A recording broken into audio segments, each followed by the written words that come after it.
It's time, y'all. Tonight we're going to finish the case or reload trying, which I hope we're not going to do, actually.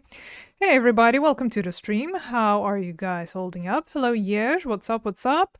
Good to see you, as usual. I hope you had a lovely weekend. Sorry we didn't have a stream this time. But I hope everyone is in good spirits, in good health, at least reasonably. And ready to continue on with Phoenix Wright, Ace Attorney!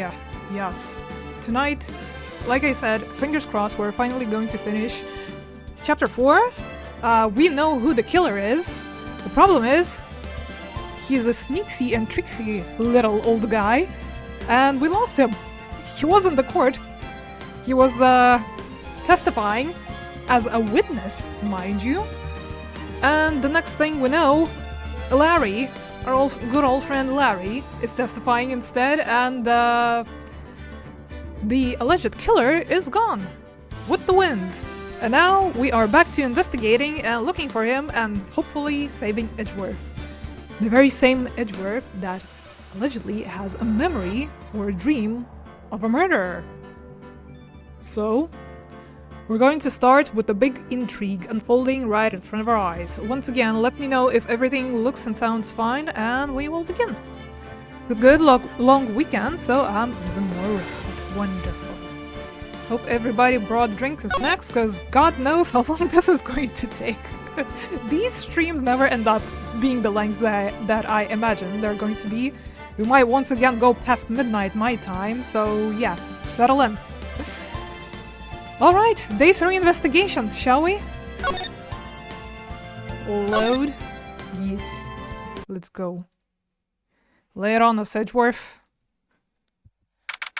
December 27th, 2:11 p.m. Write and call law offices. Is he going to visit us in our office? What was Mr. Edgeworth talking about? Nope. Still there, huh? We're going to have a flashback. A memory of a crime that I committed. A memory of murder. Yep, that's what we last remember. Do you really think Mr. Edgeworth killed? I don't believe it. Not Edgeworth. Some painful memory has been troubling him recently. But he'd never take someone's life. Never. Nick. Yo, how's everyone doing? What do you think of my performance today? I had him swooning in the aisles, huh, Maya? Swooning? Me? Oh yes, I do remember feeling faint. Right on. Tell me the truth. It was like love at first sight, right? Right, Nick? Huh? Me? Well, maybe my heart skipped a beat or two. For different reasons. I think you can do better than that. Come on, I saved Edgeworth in there, dude. Edgy! You guys should be bowing before me. Yeah, bow before your hero. Can you move? Please? I'm trying to see how the sky is looking today, and the hotel, obviously. Looks like a cleaning day again at the hotel across the way. I hear they're planning a second branch outside the city. Yeah, so we've heard. Still adjusting the screwdriver's angle. Mia's favorite plant. Its name is Charlotte, as we remember. Got in the knack for watering, perking up these days. Doesn't seem like any updates on this stuff. So we gotta check. Every time a new part starts, we gotta check.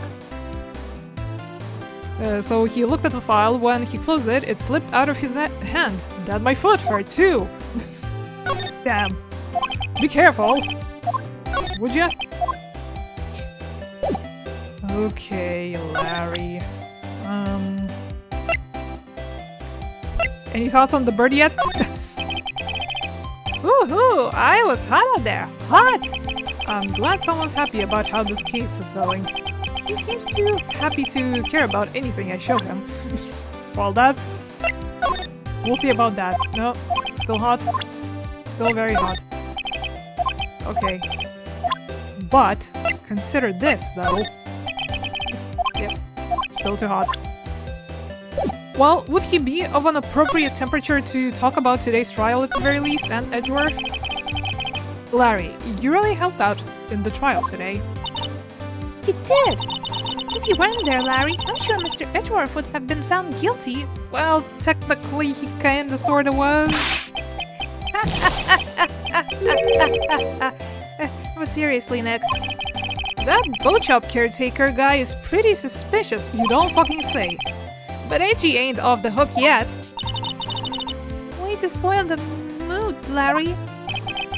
Hey, I'm just a guy sitting in the audience, you know? But from where I was sitting, Edgy seemed pretty edgy.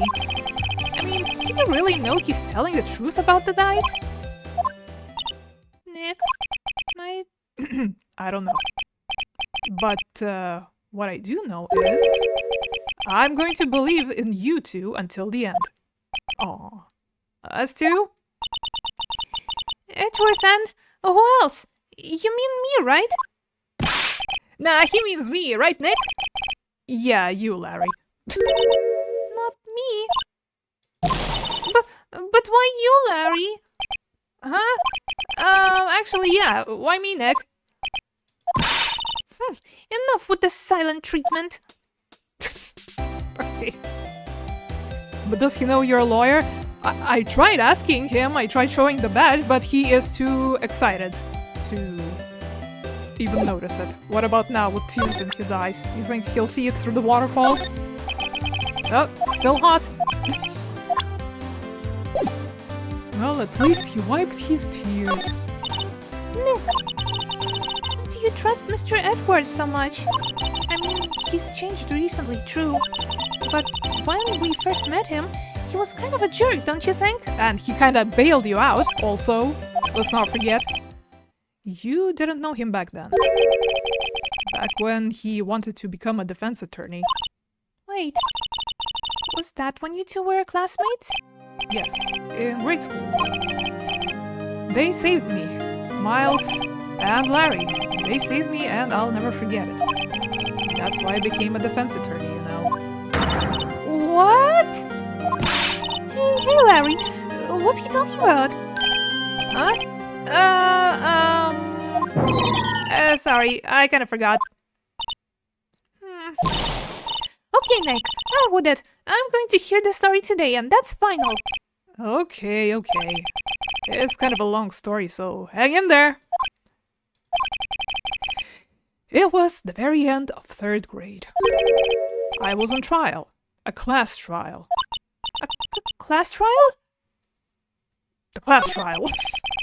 You remember, Larry? Spring, end of 3rd grade? A kid in our class got his lunch money stolen. Lunch money? Our school was really small. Every month, kids would bring in an envelope with money for lunch from home. Oh, I see. Anyway, this kid's envelope disappeared, with 38 bucks still inside. Oh yeah, now that you mention it, I do remember that. I can see why you'd forget, though. You were out of school that day. A little suspicious. What is your alibi, Larry? Anyway, the envelope had been stolen during PE class. It's always the PE class. I was coming down with a cold, so I skipped PE that day. I was the only one not in class. So, they thought you did it. Yeah, the kids in class said I should be put on trial. Trial? So the next day, we had a classroom trial with me as the defendant. Yep. Even back then, the spiky hair and all. I didn't do it. Guilty. You did it. Guilty. It was you. Thief. Give the money back. You're such a meanie. Just admit you did it. You can't hide the truth. Tell us the truth. You can't handle the truth. You shouldn't be allowed in the relay class. Give me back my 50 cents. Now, Phoenix, you know you shouldn't steal people's money. It's not right. In the end, even the teacher thought I'd done it. Go over and apologize, Phoenix. Nice shirt. I didn't know what was happening. I was so sad I couldn't stop crying. Everyone was staring at me like I'd done it. I tried to apologize. I went to where the boy whose money had been stolen was sitting. That's when it happened. An objection! He shouldn't have to apologize. The only thing that belongs in a trial is evidence. Anything else has no place. We should all be ashamed. Amateurs. Miles? There he is. It was you who stole my money, wasn't it? No. Then you shouldn't apologize. Everyone's been shouting you did it, but no one has any proof, so was it Miles' money that got stolen? That is why, Your Honor, this boy is innocent. But Miles, it was your money that was stolen. Yeah, he did it. We don't need proof. Why don't you all just shut up?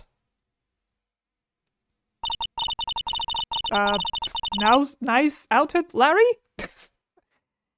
This is always how it is, everybody ganging up and picking up on one person. Wasn't he upset on that day? I'm getting confused. Just think how he feels. He said he didn't do it, so he didn't do it.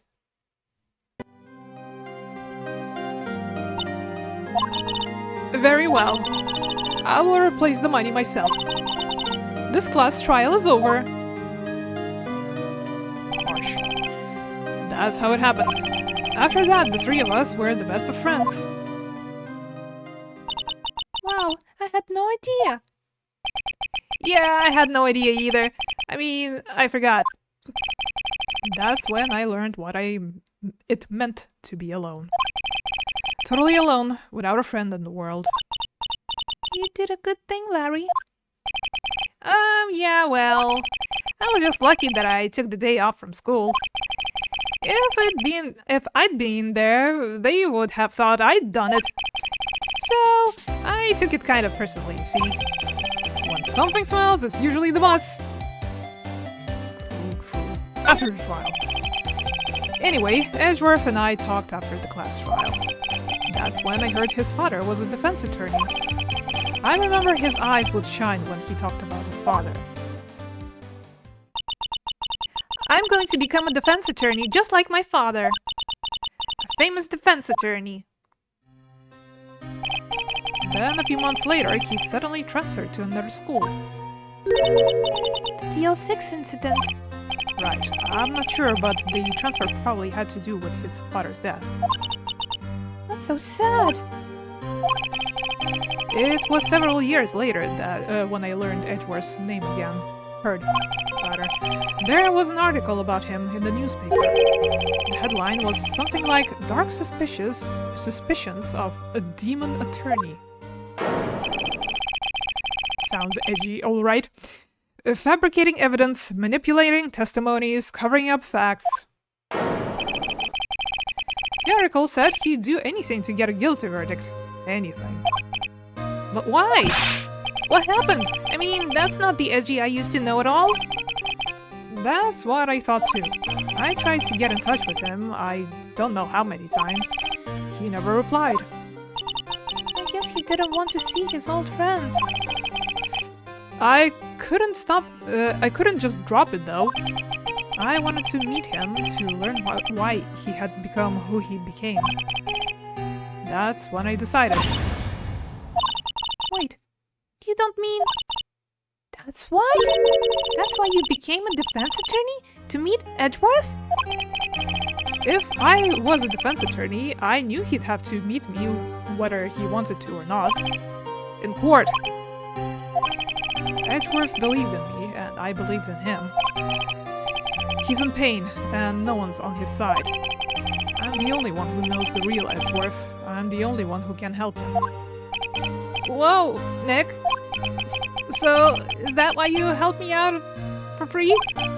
Yes. I helped you because I believe in you.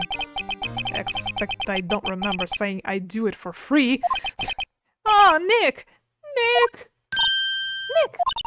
We have to save Mr. Edgeworth if it's the last thing we do, okay? Right. Very well, maybe. First, there's that rental boat shop caretaker. We need to find out who or what he is. I'd settle for who. I guess I can clean out some of this evidence I no longer need. Please tell me it's not the parrot. Okay, let's go. Surely not the parrot. Okay, good. The parrot is still with us. Whatever the hell he got rid of, I wonder. Old, outdated autopsy reports, maybe? I'll let you know. I don't remember. There was so much shit in there. Oh, the article is definitely gone. And Lotta's photos as well? Well, the other one, the one with the date. This one is still here. So we'll probably need it. Mayhaps. Okay, what about now? Have you, nope. Still hot. Alright then, Mr. Hottie Pants. Is Edgeworth still there? Yep, sure is. December 27th, Detention Center. Visitor's room. Let's go. You'll look as grim as always. Huh. Mr. Edgeworth, I heard the story about the class trial. Class trial? What do you mean? You don't remember? No, I don't. Your lunch money was stolen, wasn't it? In 3rd grade? Lunch money? Oh, alright. Yes, I seem to remember something like that. Nick, I think you're the only one who really remembers. Well, it probably only really mattered to me anyway. Mr. Edgeworth, didn't you know? That trial was the reason Nick became a defense attorney. Ridiculous. Gee, thanks. That said, it does sound like the kind of thing you'd do. You haven't changed a bit, have you, right? So simple, to a fault even. Well, maybe yeah, but I think you changed too much, Edgeworth. Perhaps. Good talk. Why prosecute? Hey, Edgeworth, why did you become a prosecutor anyway? You used to look up to your dad. You said you wanted to be a defense attorney, right? I couldn't let myself deny reality like you. What do you mean? My father was taken from me, and you want me to defend criminals? I'm sorry, Wright, but I'm not that good of a person. One suspect was apprehended in your father's murder, right? Yes, the man trapped in the elevator with my father. His name was Yogi. He had to be the shooter, any way you look at it. Yet, he was found innocent. The defense attorney got him out off the hook. That would be Robert Hammond. The one killed by the boat guy. On that day, 15 years ago, the 3 of us were trapped in that elevator for 5 hours. When we were rescued, we all suffered oxygen deprivation. I had lost all memory of the murder. Lost your memory? Even now, I can't recall what happened in that elevator. That was the crux of Yogi's attorney's argument in court. He claimed Yogi has been not of sound mind due to the oxygen deprivation. Yogi was released due to a lack of evidence. Innocent. That's when I changed my mind. I started to hate defense attorneys. Prosecutor One Karma? What's your relationship with One Karma? He's my teacher, and a man who deserves respect. No. Not really. I learned everything I know of courtroom techniques from him. So he's like my sister was to you, Nick. He is a perfectionist in all things. In court, in his personal life, he is obsessed with doing everything perfectly. Perfectly, huh? In all the cases he has taken on, none were left unsolved. And not one suspect was declared innocent. Ever. But that's... I know. It's possible some of the suspects were indeed innocent. However, it is impossible for us to accurately determine that in every case. All one Karma does is his job to find the suspect guilty perfectly. In any case, it's nigh well impossible to find a weakness in him. But with damn shell, should a weakness appear, he would do everything in his power to make it go away. Edgeworth, if what you're saying is true, you're headed for a guilty sentence tomorrow. He's right! Now's no time to praise the enemy, Mr. Edgeworth. It's a strange situation in which I find myself, I admit. No kidding. Check out the school badge, though. Sorry, I'm not sure I can help you with that. Not even this? Got that. Okay, then what about the case file? It was that case that changed my life. And tomorrow, on December 28th, its state of limitations runs out. Tomorrow. Could that be a coincidence? I think not. But even if the case is finally closed on paper, it will never be erased from my memory. Never. Mr. Edgeworth? Photograph of the scene? Nick, no! That's a photo of his father. Don't show him that. You're right. Now probably isn't a good time to dredge up the memories. What is it? Nothing. Huh? I do really kinda want to dredge them just a little bit. I don't think he's going to respond to any of these, because all of this stuff is old, isn't it?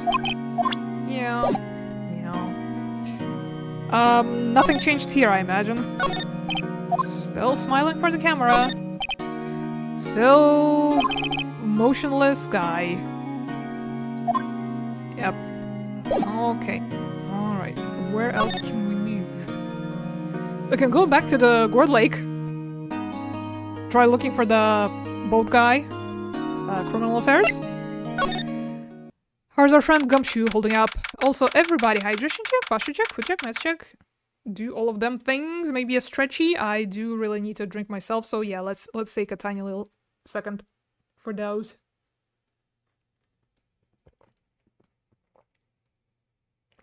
For those little checkies. And carry on.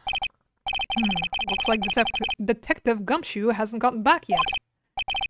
Gumshoe, he won't be coming back today. Oh, really? He said there was some guy he had to arrest by tomorrow.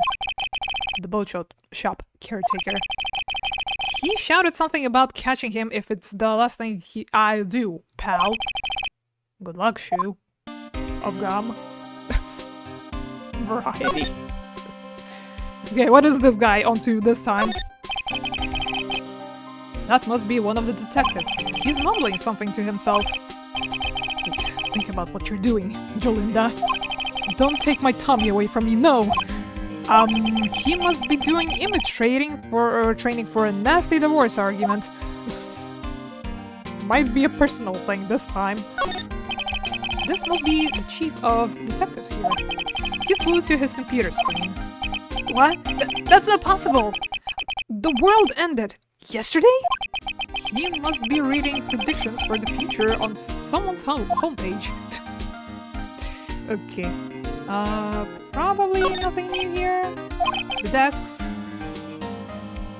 Tidier than he'd expect, probably because detectives spend all these days on the fields, in the field. The mascot, Blue Badger. How nice. Still waiting to patent the guy. The poster and the calendar still postering and calendaring, as we can see. Okay. Not examine. Oof, please.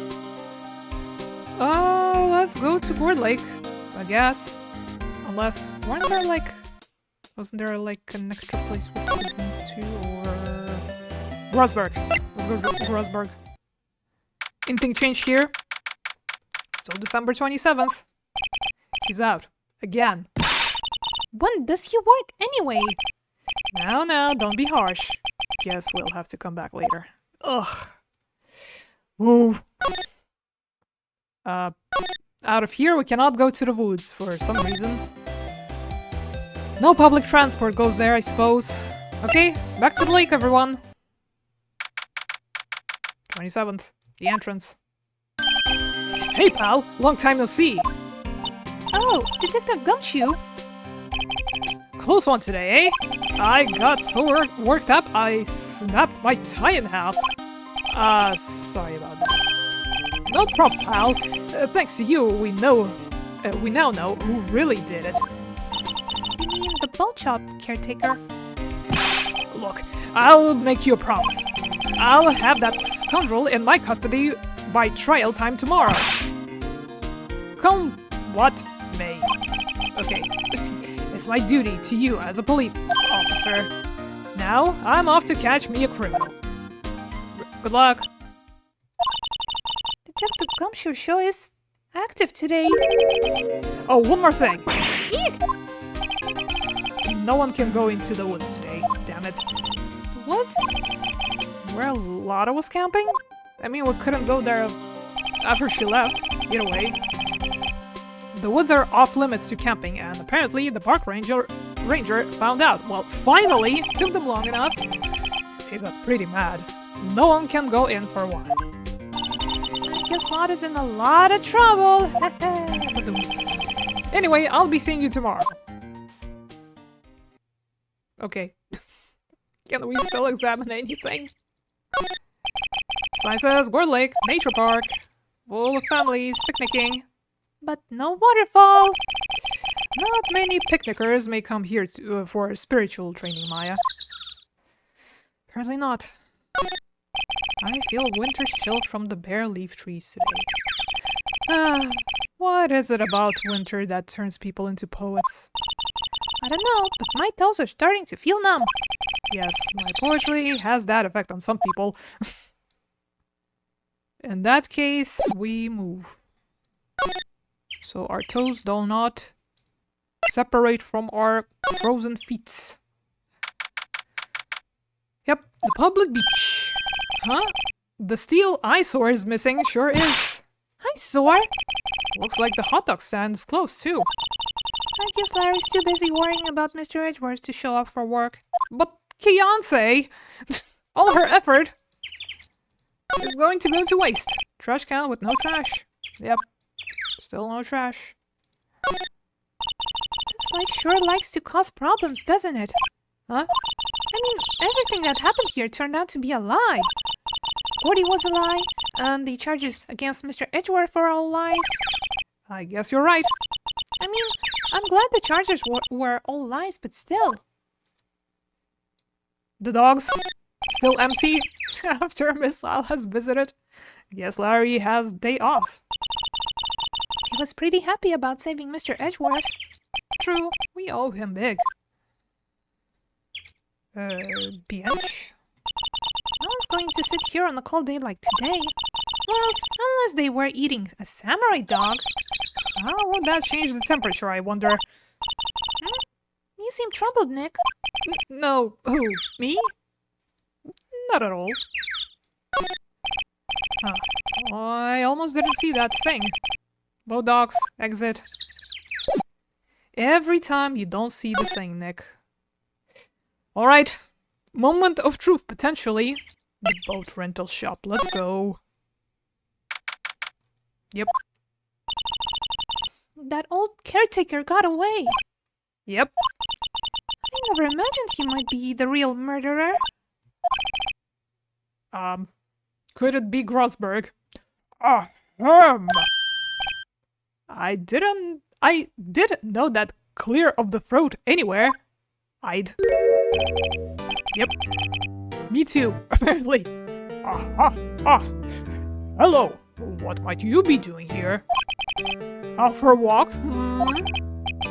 The days of my youth, like the scent of fresh lemon, you see?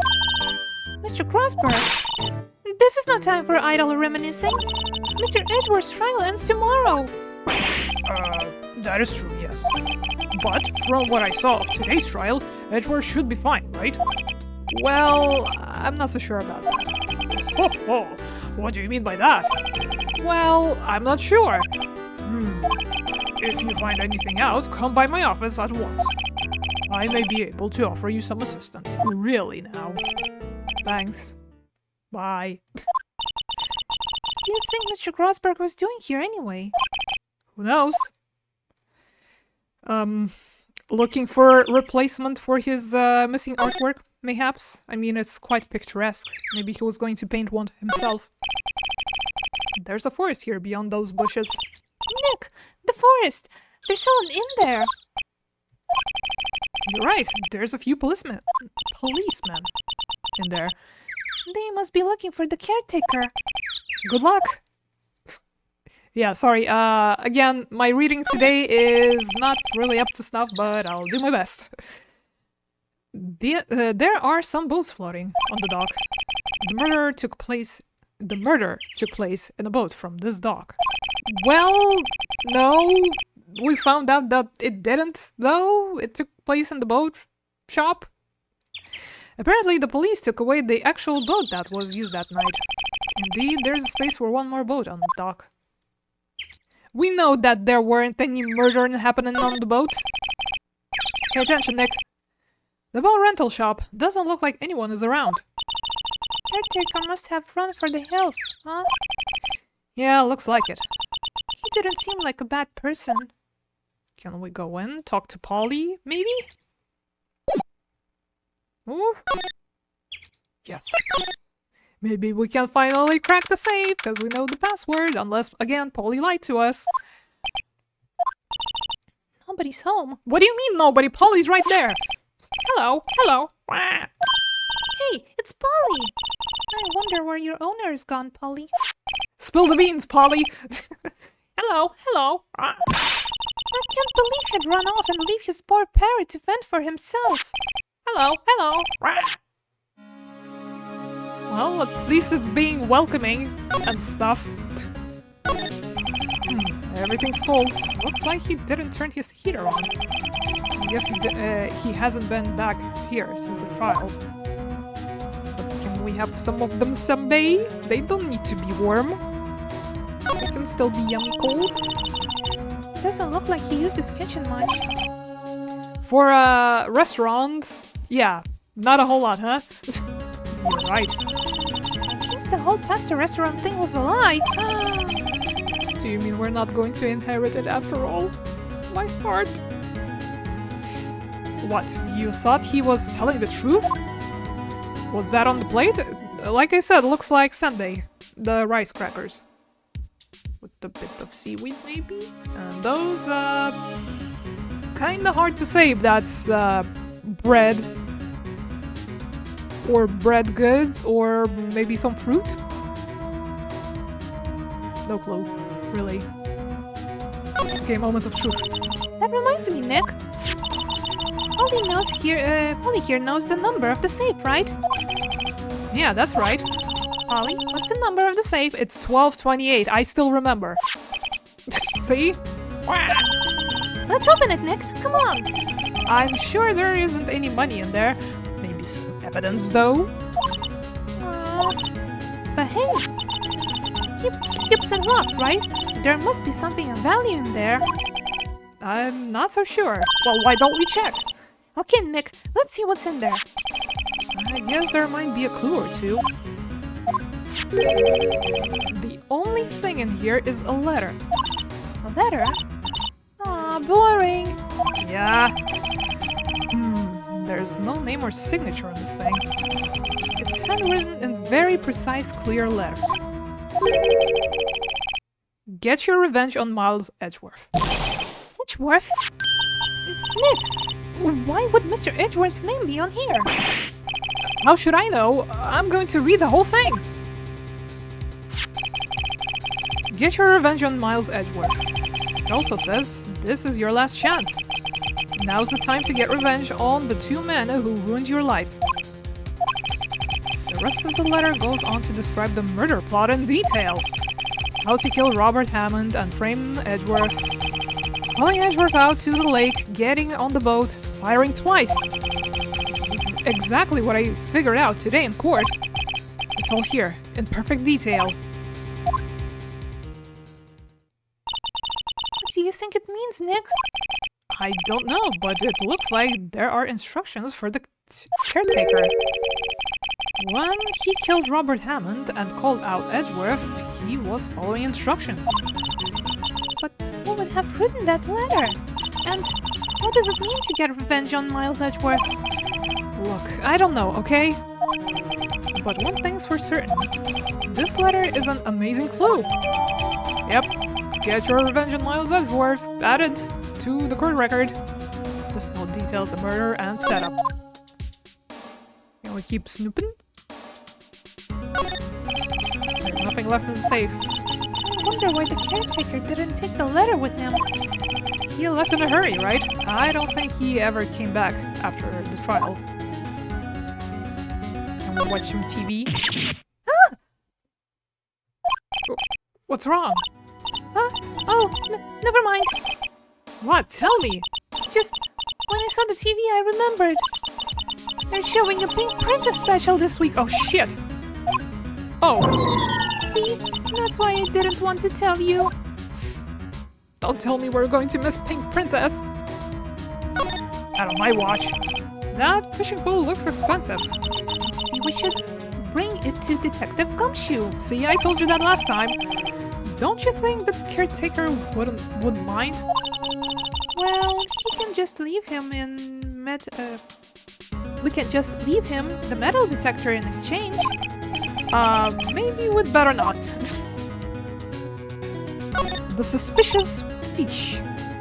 Say, Nick, don't people usually put pictures of fish up on the wall to boast about them? Yeah, I guess so. So you mean pictures of the fish they caught, right? Right, but don't all the fish on the wall here look really puny to you? Well, you know what they say. You should have seen the one that got away. Except the one that got away from us was the caretaker, and we did see him. Why do I feel like we're having two different conversations here? Yeah, put the picture of the caretaker on there as well. Is it a legally obtained document? Maybe? Look at my badge! Maybe I should take care of Polly, Nick. You probably shouldn't just kidnap her. The police know about her anyway. I'm sure they'll do something. Well, okay. Sorry, Polly. He says I can't take you. Great, now the bird's going to hate me. Damn it! We're making more and more enemies by every passing day. Okay, I guess we are done here. Now that we've got the papers. Oh, we're not gonna get caught red-handed. Okay, we've looked at everything here. I guess we're going to Grosberg's now, since we found stuff. Right. To the entrance. We actually cannot. From here, at the very least. Let's go cover all the bases, I suppose. Detention center? Nope, still here. Present! Look at this! Edgeworth, see this letter? This came out of the safe in the shack where that boat rental caretaker lives. I see. Revenge on me? Who's that old guy anyway? I don't know. Could he be an innocent defendant who got declared guilty or something?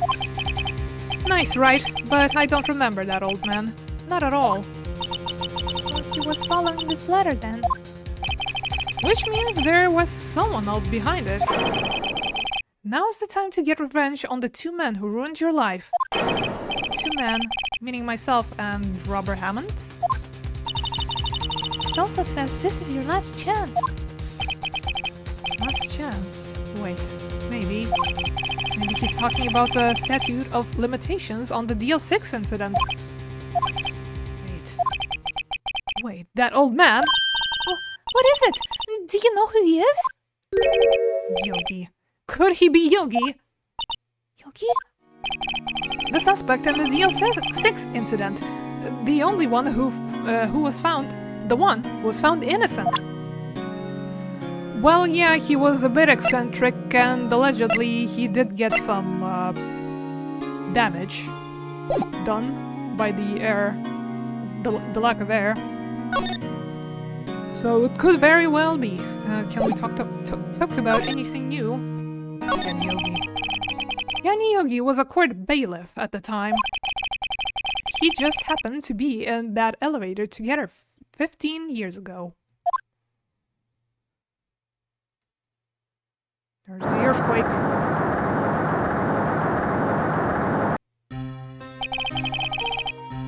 The quake was incredibly strong.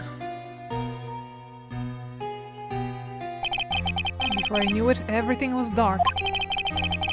We were there for so long, it felt like forever. The earth bent, and the darkness closed in on us in that little box. We became unsettled. Help! I can't breathe! Quiet! I said quiet! You're not making this any easier. I want to get out! Help! Get us out! Don't shout! You'll just use up more oxygen.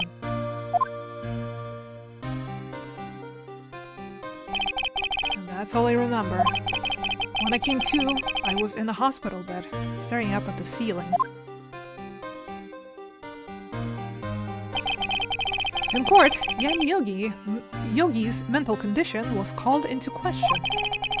They claimed the oxygen deprivation and stress had caused temporary insanity. In the end, the claim passed the court and Yogi was found innocent. But isn't that strange? This letter tells him to get revenge on Edgeworth. Why would he want to take revenge on you? Right? Yeah? There's something that's been troubling me these last few days. I didn't know whether or not I should tell you. You mean the nightmare? It's a nightmare I've had. A memory of a crime that I committed. A crime you committed. A memory of a murder.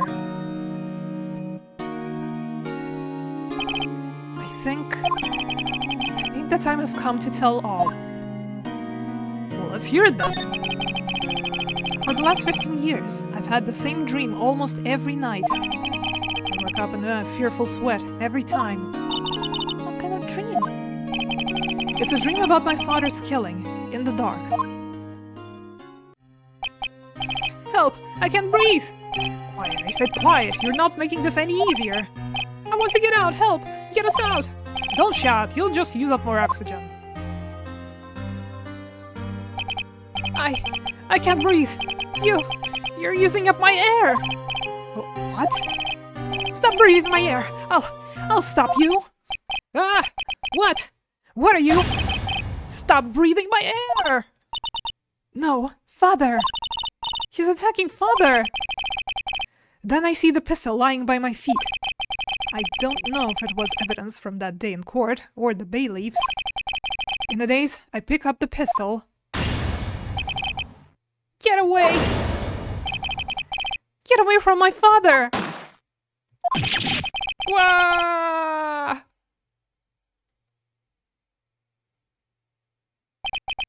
And with that scream, I wake. It's a bone-chilling scream. A scream that has rung in my ears for the past 15 years. But that's just a dream, right? Right? That thought is the only thing that has kept me sane for the 15 years. But what if I'm wrong? What if it's real? They say that sometimes people shut out memories in self-defense. Maybe it was I who killed my father. What? If you think about it that way, this letter makes sense. Get your revenge on Miles Edgeworth. Think about it. Yogi was really innocent. That's why he wanted revenge against me. Wait, Edgeworth, you mean? It was me.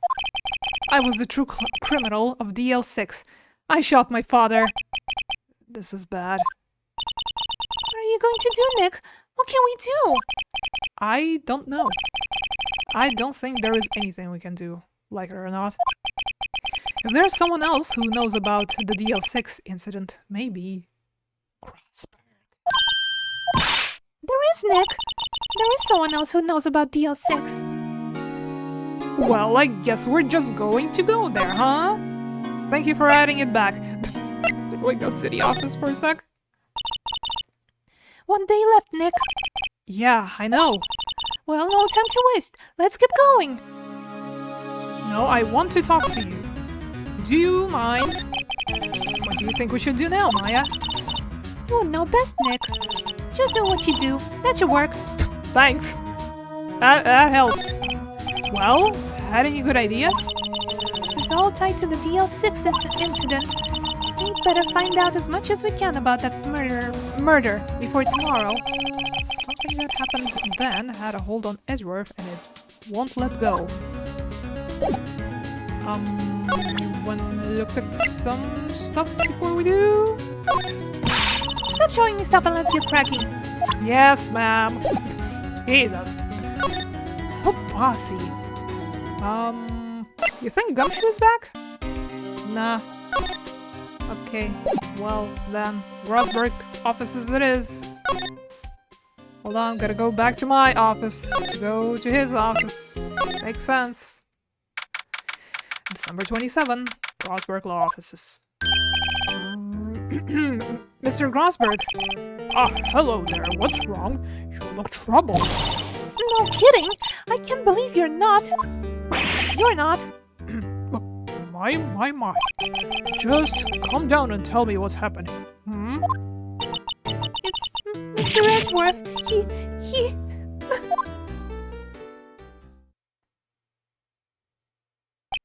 I see. So, Mr. Edgeworth dreamt he shot his own father. It's only a dream. Only a dream. I wonder. What? If that's the case, then why do you two look so troubled, Well... Also consider this. Yogi quite certainly holds a deep grudge against Miles Edgeworth. So deep he'd want to frame him for a murder. This leads me to surmise that Mr. Edgeworth's dream was not a dream, it was real, as you imagined. Miles Edgeworth threw the pistol to save his father. The pistol fired, and the deed was done. No, I don't believe it. He was suspect of murder, and his career as bailiff was irrevocably wrecked.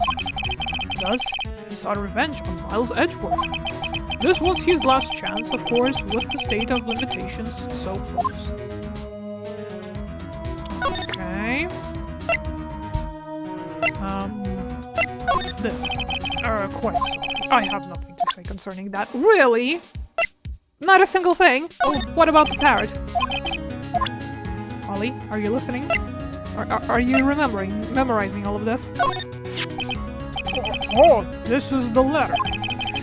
It does seem that Yogi was following this letter when he killed Hammond. But why kill Robert Hammond? Hammond was a skilled defense attorney, but he defended clients not for their sake, but his own. Huh? His own sake. He never trusted his clients, that one. The only thing he trusted was his own ability. But he got his client found innocent, so why should it matter? Actually, my dear, it's quite different. He won that incident verdict for no one but himself. He was a free man, but socially, he was ruined. Huh? You'll understand soon enough. Wait. What is it? This letter. I've seen this handwriting somewhere before, a long time ago. Whose handwriting? Whose handwriting was this? Do you have any idea who wrote this? Could it be Von Karma? Could it be Manfred Von Karma? Hello, Natalia. Welcome to the stream. How are you holding up? Good to see you. Karma. Why would he have something to do with this? Well, I'm not sure. One Karma. Well, wait! You're right, my boy! This is One Karma's handwriting, I'm sure of it. I used to see it all the time on court reports. What? But that means the one who Mr. Yogi who told Mr. Yogi to kill was? Correct. Manfred Von Karma himself. What does this mean then? Why would Von Karma want to frame Edgeworth? Good question. Do you wanna take a look at this as well? This incident took place 15 years ago tomorrow. So tomorrow we'll see the completion of not one, but 2 trials. All thanks to the statute of limitation. However, I'm afraid the damage the DL6 incident has done will never be erased. This picture? Oh, dead. Can I show it to him? Gregory Edgeworth. He was a gifted man. His death was truly a loss.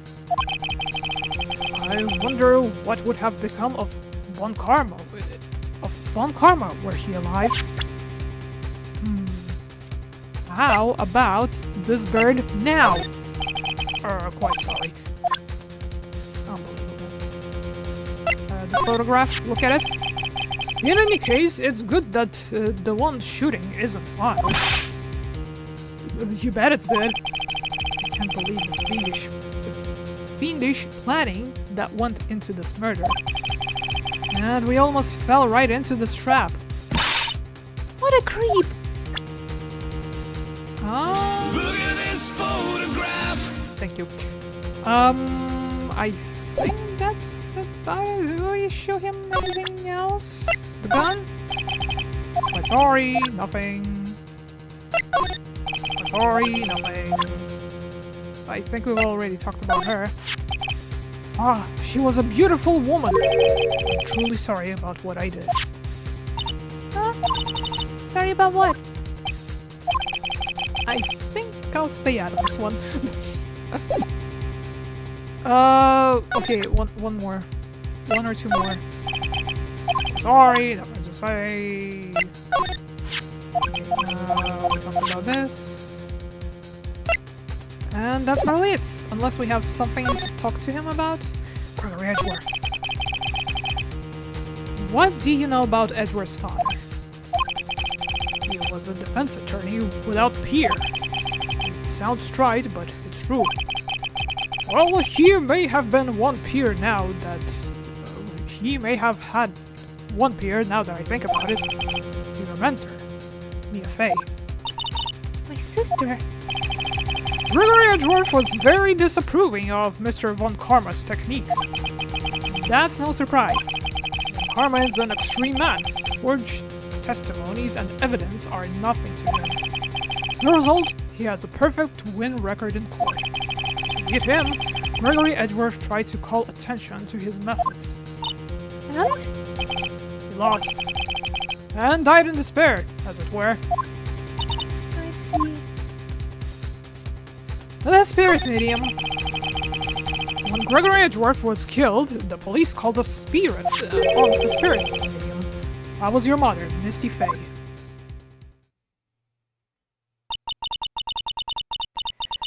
I am Gregory Edgeworth. I have been killed. The one who shot me was the bailiff, Yani Yogi. Yet Yogi was found innocent. That's when my mother left us. Everyone called her a fraud. That's right. Everyone thought she was you. She was. Everyone thought she was, you see. There you go. Yet, now that I think about it, it seems the one who lied was Gregory Edgeworth's ghost. Gregory Edgeworth must have known who shot him. Don't believe it. So you're saying he falsified his testimony? Edgeworth's dad lied to protect his son? It's only a possibility, mind you. But a possibility nonetheless. Prosecutor Von Karma. If it truly was Von Karma who wrote this letter, then he would know the truth. He would know that Miles Edgeworth had accidentally killed his own father. He'll say as much tomorrow in court, I should think. He'll press this point until the court finds Miles Edgeworth guilty. Oh no. But how could Von Karma know about Mr. Edgeworth's past like that? Even Mr. Edgeworth thought it was just a nightmare. That I do not know. Yet I do know that Von Karma is both persistent and a perfectionist. He may be seeking to satisfy a grudge against Gregory Edgeworth by hurting his son. What do you mean? It was 15 years ago. Von Karma met Gregory Edgeworth in court, and Von Karma did win. But he didn't make it through the trial unscarred. Gregory vs. Manfred. What happened in the trial between Edgeworth's dad and Von Karma? Von Karma got the guilty verdict he wanted. He won the trial. But Gregory Edgeworth accused Von Karma of faulty evidence. And though he lost the trial, Mr. Edgeworth's accusation stood. Faulty evidence? Oh, hello, Raiders. Welcome to the stream. How are you guys holding up? Good to see you all here. How's the week going? What were you guys playing? Tell me. We're playing Ace Attorney for the first time of Phoenix Wright variety. So yeah, welcome. Hope you enjoy your stay. It was the only penalty Von Karma has ever received in his career as a prosecutor. Just finished this case now? Oh, nice. We thought we were going to finish this last stream. I kinda falsely assumed that it's gonna be a 4-parter, but instead it's 6, so hopefully tonight we're going to wrap it up. Gregory Edgeworth dealt a blow to this perfect trial record. It must have been quite a shock for Von Karma.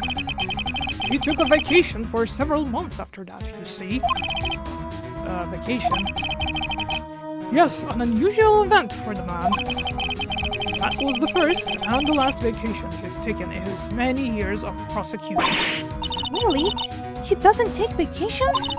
Like, go to the sea or, the mountains? Don't tell me he's never been to Europe! You have strange ideas about vacations, Maya. In any case, that was the only time he took a vacation from work.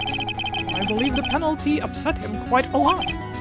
But if he wanted to keep a perfect record so badly, why would he take such a long vacation? What do we do, Nick? Von Karma is going to bring up DL6. You can't bet on it. What if Mr. Edgeworth pleads guilty on DL6? I won't let him. Yes, Mr. Wright. I hate to say this, but even accidental murder is murder, you know. They can be quite long. Vacation, Europe is a lovely vacation. We live here. Yeah, it's a hit or miss sometimes, but yeah. I know that. I just believe in Edgeworth's innocence. I can't believe he'd kill someone. But Nick, Mr. Edgeworth admits it himself. His father must have lied to protect him from beyond the grave. I don't care. I know he's not guilty. Mr. Wright? If you say so, I suppose I could go check again. The police files might hold something of interest. Mr. Grosberg, thank you. I can't promise anything. In fact, I think the chances of finding something are slim. I understand. The police materials. I mean, we've already snooped at the station the other day. Shall we go again? We've presented him pretty much everything. We've talked about everything, so I guess we should move once again. To the offices? To Criminal Affairs Department, please. But yeah, was it your guys' first playthrough as well, or old favorite, perhaps?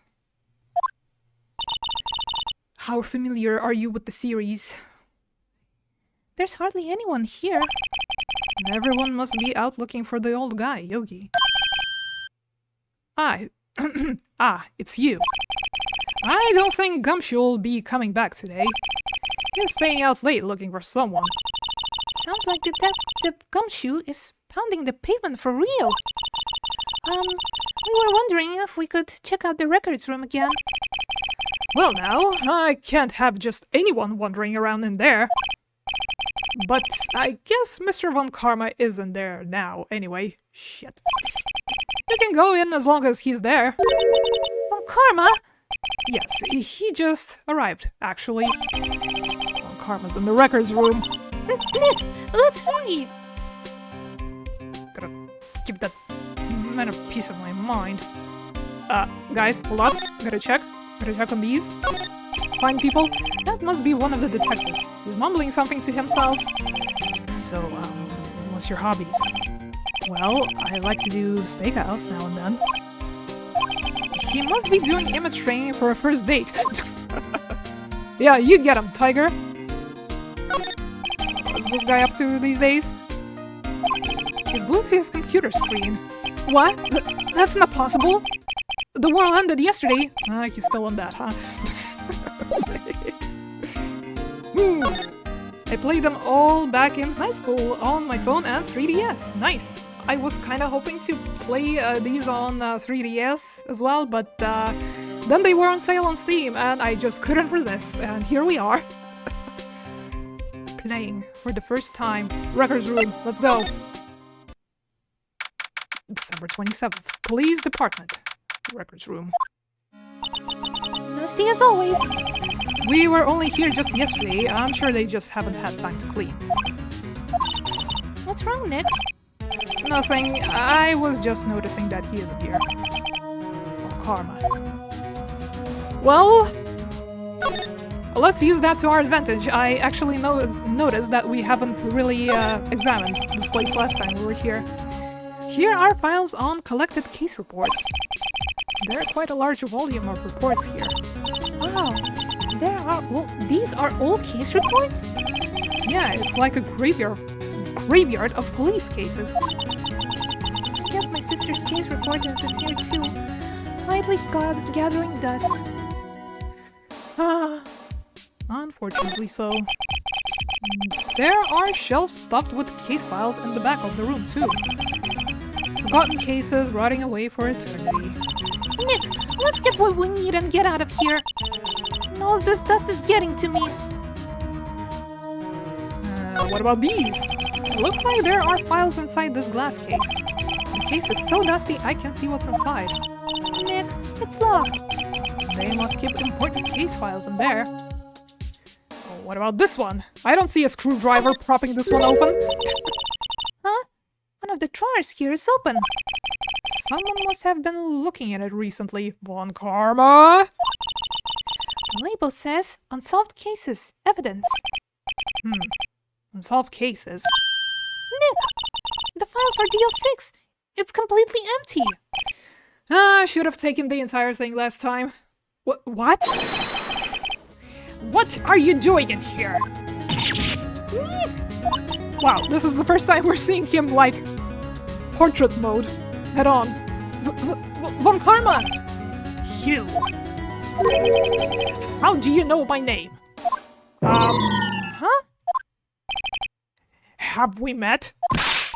What are you saying? We see each other every day, don't we? We're Mr. Edgeworth's defense team. Defense team? Ahem. I beg your pardon, you see. I rarely remember defense attorneys. They're like bugs to me. Needless things to be crushed. I can see how this guy was Edgeworth's mentor. Oh yeah? Look at this shit! Fool! You think I, a prosecutor, would give you a defense attorney information? Ah! Creep. Yeah, just about what I expected. Front-facing Von Karma isn't real, he can't hurt you. But he's right in front of me and I'm scared. It's the first time we see him in punchable distance. That is true. Come on, somebody, do something. He's right there. Autopsy report. Oh, you think I a prosecutor care? Polly, get him. Bite him. What if I just shoot him here, now? This will solve a lot of problems.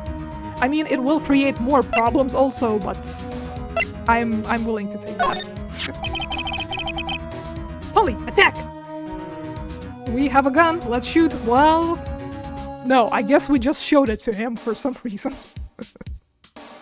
Mr. Von Karma, have a look at this. It's not a photograph, but look at it regardless. This was you, wasn't it? You instructed Yanni Yogi to commit murder. Yanni Yogi. How many years has it been since I've heard him called by that name? He's a fool! I told him to burn it after he read it. So you admit it? You wrote Mr. Yogi this letter? Yes, my dear defense attorney. Thank you for taking the trouble to bring it to me. You've saved me a lot of needless hassle. Well, fuck you too. What? Nick, what is that thing? Shoot, don't tase me, bro!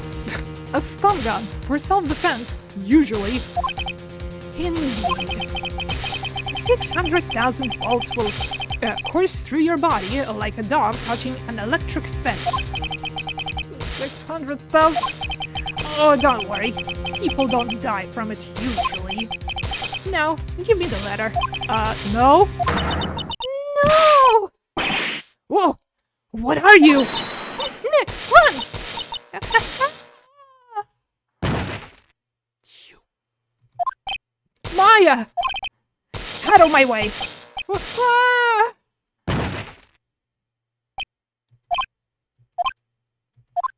Where's Polly when you need her? He got us. The letter's gone, of course. And he took the DL6 evidence, all of it! Back to having no clues. Wait. Maya jumped first. Maya, is she okay? Maya! Well... Maya, open your eyes! Maya! The letter, did he take it? Huh? Oh yeah, are you okay? I couldn't stop him. I jumped as fast as I could, but one shot from that thing knocked me out cold. I'm useless. I'm not good as a lawyer or a medium. I can't even call my sister. Not even now when we need her the most. I wish I hadn't woken up at all. Maya! There has to be some way I can help her. I'd better do something about her self-confidence first. Maya? She's holding something. What is that? Bullet? DL6 is incident. Ugh. Evidence number 7, taken from the heart of Gregory Edgeworth. I remember. Von Karma was holding this when Maya jumped him. Taken from Gregory Edgeworth's heart, still bears clear ballistic markings. I'll prove it to you, Maya. You're most definitely not useless. And I'll prove it to you in court tomorrow. To be continued? Yep, there we go. Part 5. We've done it. Where's Goro when you need him? Yeah, where indeed. What was he up to in 2001? Well, Kiryu was still locked up. So God knows. Being a mad dog that he is, most likely. Why did you tell about the evidence, Phoenix? Why? That is a brilliant question. I think we should have waited till he left altogether, but yeah. The plot demands plotting. She's turning into millennial. No! Well, isn't she technically a millennial? How old is she in this? Like 17-ish? 18-ish, I would guess? I don't... Like... Phoenix is 24, right? She is a bit younger. Was it 19? So she's kind of old millennial fringing sort of thing? Maybe? I don't know. Here we go. This is it. Judgment Day. Today things are going to get settled at last. A lot of things. What's the big idea? Sorry, Nick. I only touched your shoulder. I guess the shock hasn't worn off from my run-in with the stun gun yesterday.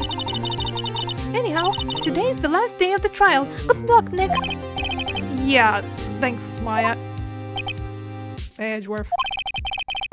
Maya, can you zap him for me a little bit? You know, energize him a touch, a tad? Edgeworth is looking glum as always. I hope one karma doesn't push him too hard. Yeah, right. Wow! What are you doing? Sorry, I'm sorry. I just thought I'd cheer you up with a pat on the back. Good job, Maya. Maybe you should go outside on this charge. Right, good idea. Try not to electrocute anyone on your way out. Oh, please do. Can you do that to one karma for me, actually? Whoa, pal! Sorry, that was Gumshoe. What's gotten into that girl? Detective Gumshoe. Morning, Mr. Edgeworth. Good morning. How did it go, Detective? How did it go, Detective? Sorry. Have no fear. As promised, I've captured our runaway caretaker. I just brought him in. Took all night, pal. Impressive, actually. For the caretaker to be that spry and evasive. Thanks, Detective Gumshoe. You must be tired. Actually, after that shock I got on the way in, I feel pretty good. Well, at least somebody appreciated it. Yogi says he's forgotten his own name. But that has to be a lie. Why would he want revenge on Edgeworth if he couldn't remember his past? He does remember. And I'm going to prove it! Oh boy, how little evidence do we actually have left? We gotta check. December 28th, 10 a.m. District Court, courtroom number 3.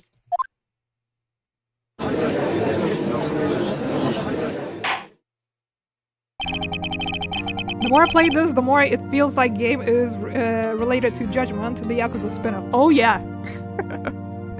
There was a little spoof in the first Judgment game about the cake, if you remember. There was even an objection scene. I loved it. Everybody, do you remember to hydrate? Posture check, food check, mess check, all that stuff. If you haven't done it the first time, well, maybe now's a good time to do it, huh? Then do it. I'm chugging on tea. There's a lot of reading going on, don't you see? Yeah, Ganda and Sora's cake debate. Cake debate, yep. That's the one. That was brilliant. Okay, here we go. Court is now in session for the trial of Miles Edgeworth. The defense is ready, Your Honor. The prosecution is ready. Right, very well. We have reached the final day of our proceedings in this trial. I ask the prosecution submit decisive evidence. Understood. Come on, don't be awed into silence by every little thing he says. Very well, Mr. Von Karma, your opening statement. Right. Thanks to Detective Gumshoe's efforts, the boat rental shop caretaker has been arrested. In yesterday's trial, the defense asserted that the caretaker was the murderer. However, the caretaker has yet to confirm this. I would like to ask the defense to cross-examine him as much as necessary. Wow, not gonna give me a time limit this time? How generous. Very well. Please bring the witness into the courtroom.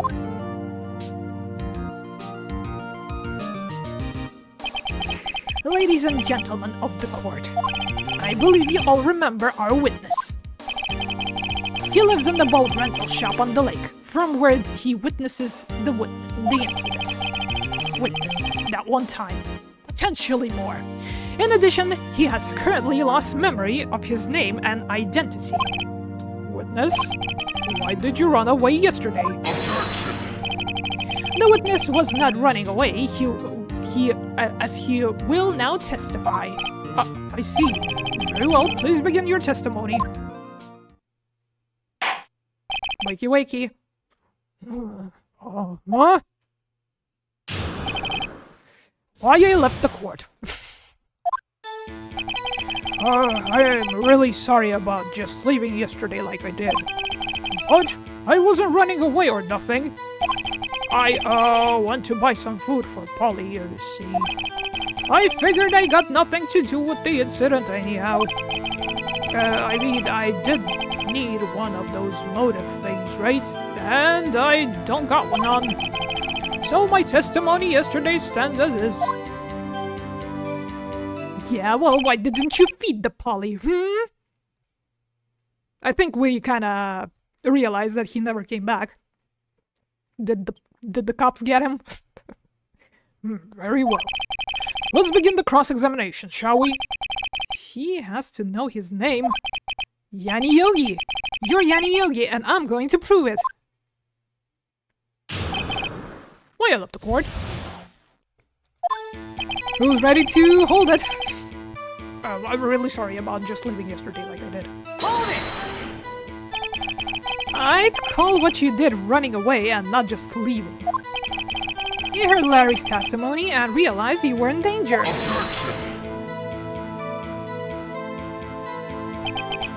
Now, Mr. Wright, there's no need to rush to conclusions. As I said, the witness was not running away. Listen to his testimony. He sure seems relaxed. In fact, they both do. Von Karma and Yanni Yogi. But I wasn't running away or nothing. Hold it! Then why did you leave? He's just about to say why. Is it too hard for you to just quietly listen when someone is talking? I said quietly, Edgeworth would be guilty in 3 minutes. Well, no, not anymore. That was the last case. Well, the last hearing. I went to buy some food for Polly. Food? Well, Polly is a bit of a gourmet, you see. She only eats these high-quality bird pellets from France.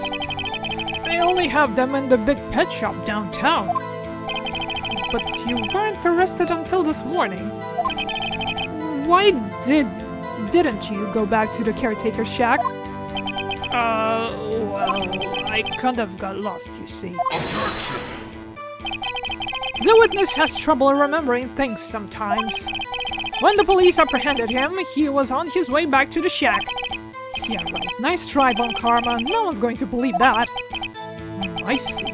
So he was lost. Judge, please. Your Honor, come to your senses.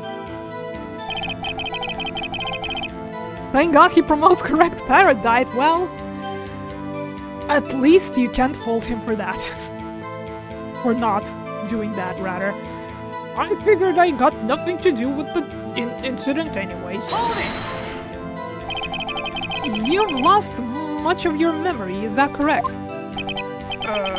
Yep, seems like it. Then how could you know that you didn't have anything to do with this incident? Or maybe you're lying about not having your memory. You know exactly who you are. The witness has testified quite clearly that he has no memory of who he is. If you claim he's lying, then show the court proof. Am I supposed to prove what's going on in that old codger's head? Is this where we gotta present something, I would assume? That's impossible. Huh. I'm glad you've come to your senses, Mr. Wright. Very well, witness, please continue. So that would be the previous one. What was it? It had nothing to do with the incident. Okay, let's keep that one in mind. I mean, I need one of those motive things, right? And I don't get one. Or here, maybe? That letter? Is that a here or there? How could you say you had no motive? I say you do. You had a grudge against Edgeworth and the victim, Robert Hammond. That's why you took revenge on them, right? Please don't make me repeat myself, Mr. Wright. This witness has no memory of anything beyond several years ago. Well, the murder happened a few days ago, though. He can't hold a grudge. It's impossible. I have to prove he's lying about his memory. Otherwise, it's going to be the same thing over and over until the trial ends. Might I say something, Mr. Wright? Yes?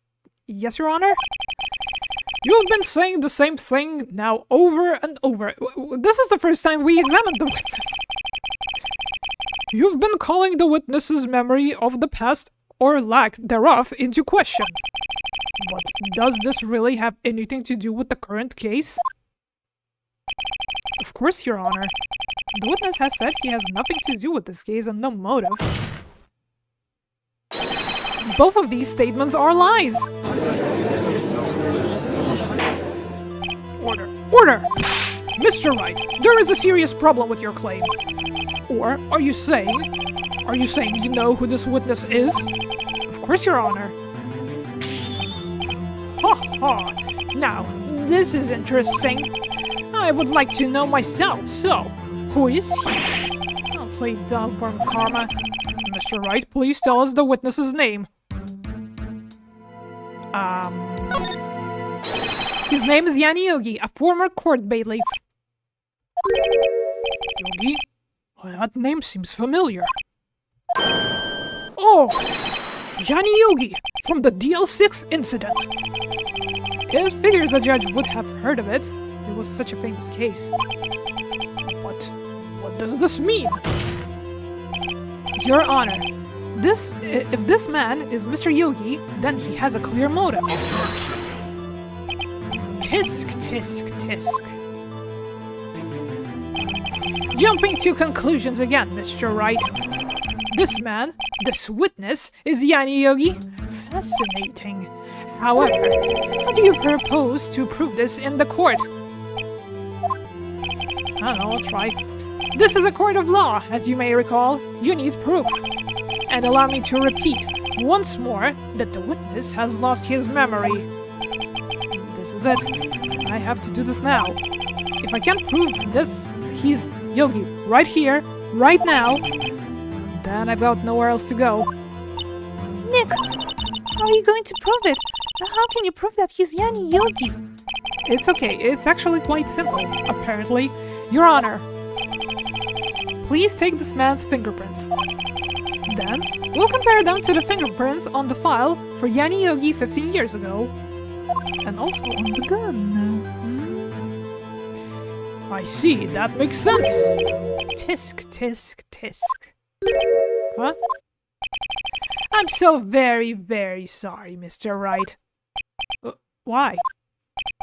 The witness has no fingerprints. What? What? No fingerprints? You see, before I worked as a caretaker, I worked at the chemical plant. I burned my fingers working with the stuff. Yep. What? Yogi, you sneak! You burned your fingerprints off to hide your past! Well, if the witness has no fingerprints, I guess we will not be able to prove his identity. No. Tisk, tisk, tisk. Well, what will you do, Mr. Wright? It seems that the case has been decided, no? No! I know what happened. I know everything. I just can't prove it. But no, I can't let it end like this. I can't lose. There has to be another way.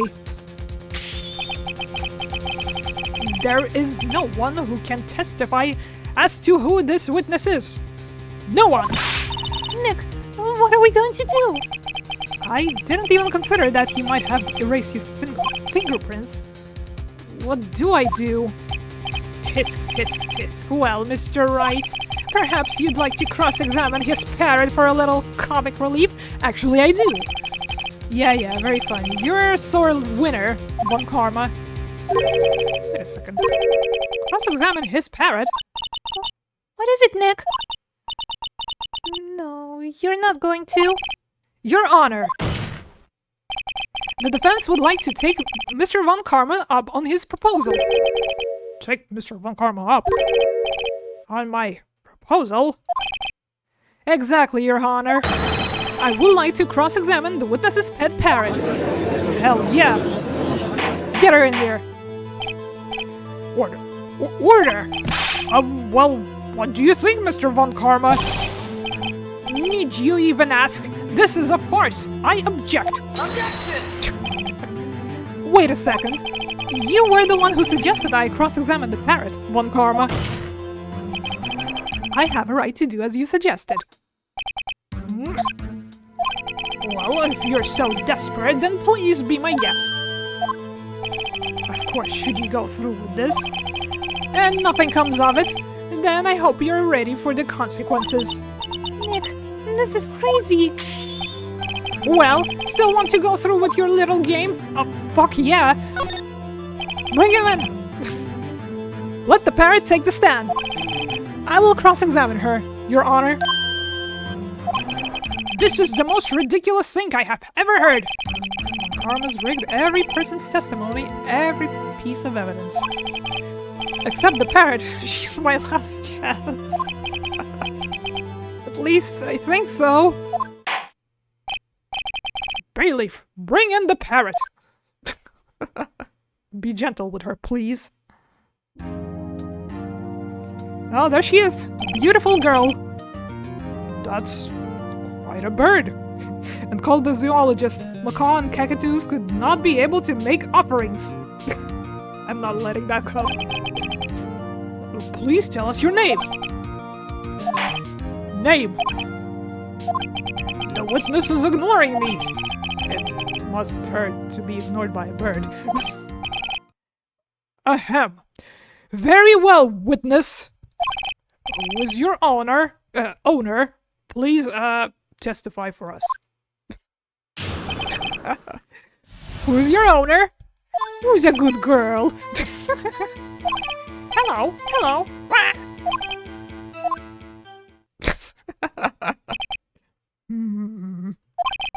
Certainly the most concise testimony you've had so far. Very well, begin your cross-examination. Going for a lurk? Okay, enjoy the lurk. Von Karma didn't think to slip the parrot some hush seed. Apparently not. Right. What are you going to do, Nick? I don't know. What do we do, Maya?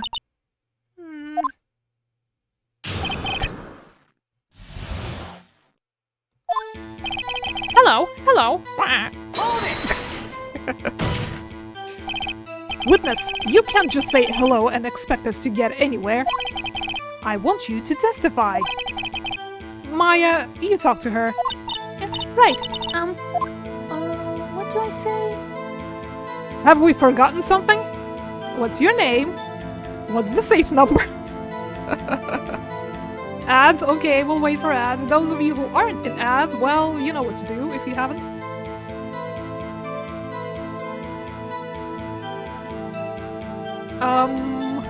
Well, we do know that to ask her the safe number. We do remember the safe number, as a matter of fact. What's your name? Maybe I should get her to say her name. Polly, Polly, what's your name? Polly? Polly? Mr. Wright, I think we've established that this parrot is named Polly. Does this have anything to do with her owner's identity? Probably. Yes, it does. Ha, fascinating. You claim that the parrot's name will prove her owner's identity?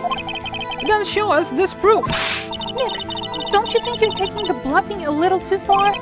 Listen, we're not here to answer the question of who is the caretaker. We're here to prove that he is Yanni Yugi. All we have to do is tie the name Polly to Yugi. Your Honor, the proof that the parrot's name reveals the caretaker's name is... erstwhile companion of the boat caretaker answers to the name Polly. DL6 incident. The bullet. The gun. I mean, it is the gun that he used.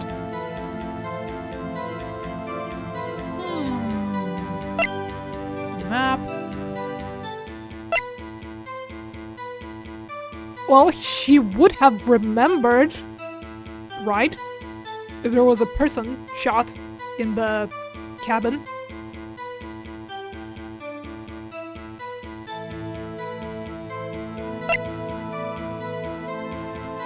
This is tempting though. But it's probably wrong, isn't it? Do we try the gun? What do you guys think?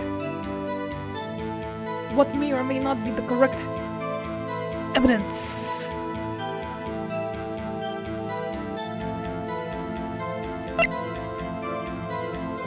Probably not the DL6 stuff. We don't have the letter anymore because, of course, thanks one karma. First have chronological memory and it's good too. We have full life so far, yeah, but we don't really want to be wasteful with it either. Should we try the gun? Present? Take that! Nope. Mr. Wright, I had hoped you would have learned this by now. Making random guesses is a waste of my time. And again. This is all. Witness, continue your testimony. Beck. Well, I guess we should try to get some information out of her. We need to show the judge that her owner isn't Mr. Yogi. Hello, hello. Dot dot dot. Try pressing it.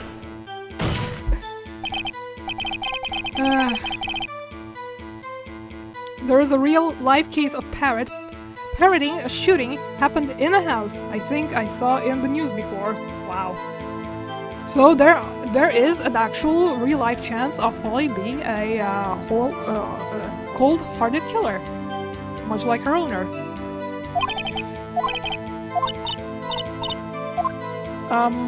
What's the safe number? It's not great to talk with some help as well. I think the name thing was correct, right?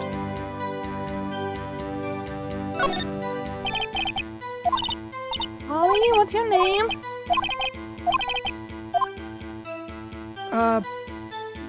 Is it still yes? Should we use the parrot? The parrot for a parrot? Yep. Because she's an erstwhile companion. Duh. Take that! Nope. No. Okay. Oops. Well, no, that actually didn't dock us any life, by the way.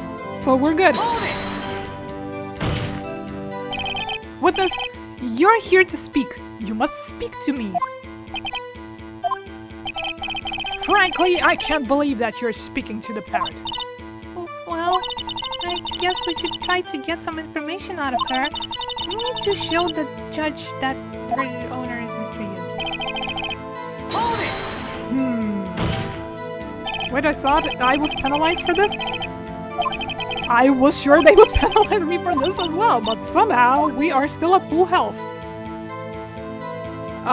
What's the safe number? In that case, maybe I'll get her to say the number of that safe. Huh? Safe? Why? Let's just try to get her to say anything, okay? Polly, what's the number to the safe in the shack? 1228, 1228. My, what a reckless parrot! Well, Mr. Wright, you aren't claiming that this number has something to do with the caretaker. It actually is the day of the DL6 incident, isn't it? December 28th. Actually it does. That's why I had her say it. Ah, ridiculous. How can the number to a safe tell us who the caretaker is? Show us your proof. What could possibly link this number to the caretaker's true identity? Does this have the date? It has to, right? None of these state the date, but it has to. Take that! The DL6 case file! What is this obsession you have with that case? Mr. Wright, where in this file is something relating to that safe number? Suspect data, victims data, case summary? It's on the case summary page. The case summary. Specifically, the date on which the DL6 incident occurred. The date of the incident, December 28th. Why, that's today's date, 15 years ago. And the number on that safe is 1228. Ah! He used the date of the DL6 incident as the number for his safe, Your Honor. That's how important that date was to him. I see. It certainly is an interesting coincidence. People often do set their secret numbers to dates. Objection! Bah! This is not tangible proof. I set my ATM card's number. Thank you, Von Karma. I will keep that in mind. To 001 because I'm number 1. Everybody taking notes? This has nothing to do with the date. Nothing. Indeed. Alone, it is a little weak for evidence in a murder trial. We would need some other corroborating evidence. Where am I going to find that? Nick, we're getting closer. One more. If we can just get one more piece of the evidence. Right, but what? Very well, witness. You may continue. ... Hold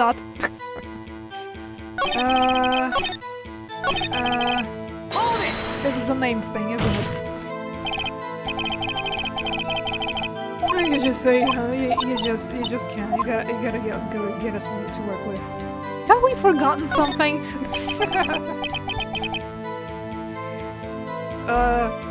But I was penalized for this. Just bias. Gotta check my VOD. Judge. Oh, I was in fact not penalized in that part, huh? See? Judge for once is being on our side. Thank you, Judge. Thank you. There's a lot of messing around will be going on here still, I feel like. As I recall, 2 days ago... Polly, have we forgotten something? Don't forget DL6! Aha! If we can get Polly to say that here, that will prove that the caretaker had something to do with DL6. Polly, have we forgotten something? Hello! That's not what you're supposed to say. Forgot? Something we forgot. Hello! I think Polly is, in fact, getting hush seed on the side. Uh-oh, it's not working, Nick. She won't say it. This is ridiculous. Why won't she say it? Tisk. Something the matter, Mr. Wright. Wait. Don't tell me Von Karma expected this. He couldn't have retrained the parrot, could he? Did he train her not to respond when we asked if we'd forgotten anything? Ugh, unbelievable. Karma did account for the bird. My parrot will sell out his whole flock for corn. I feel like this is exactly the case. So it has to be the name. We just gotta figure out what the heck the evidence is. It's not the gun, and it's not Holly herself. Holly, what's your name? Holly? Yep. Of course. Yes, it does. Ha, fascinating. You claim the parrot's name will prove the owner's thing? Who's the caretaker? Connect Polly to Yogi. I got stuck here a bit. Yeah, I can see why. Yesh suggests bullet. Did the parrot remember this specific bullet going through the victim's chest? You think the parrot is that good? Let's do it. If they're not penalizing, let's fucking go. Nope, not the bullet. I'm sorry. We'll have to clickety-click again through this. The other one? How will the parrot remember the bullet from 15 years ago? Especially if the parrot never saw that bullet. It's been in the evidence cabinet this whole time. You think Yanni was lamenting his bullet worries to the parrot? I mean, we can try, we're not losing anything. Here we go, enjoy. Who knows? Well, the judge knows. And we're wrong, once again. She might have been there. In the police department, or while the murder happened in the lift? I mean, these birds are long-lived, so... who knows? Maybe the bird is a co-conspirator. Of course. Yep. Surely. She was the shooter? Well, apparently not. It doesn't remember the bullet. This? It's shot from approximately 1 meter away, so it was inside the shack. Take that! Take that! Oh, still not. Wrong again! Judge doesn't give a shit. I bet he's entertained by what's going on here. He doesn't want the parrots to be taken away. This is the only wholesome thing that has ever happened in this court, after all. Yep, just gonna go through all of it. In this case. So it's not this, and it's not this, and it's not this, and it's not this, and it's not this. Do we show here the case file? Do we show her the lake photo? Take that! Nope, still no. Polly, don't you recognize this coat? Hold it! Somebody, at some point in your vicinity, was wearing it.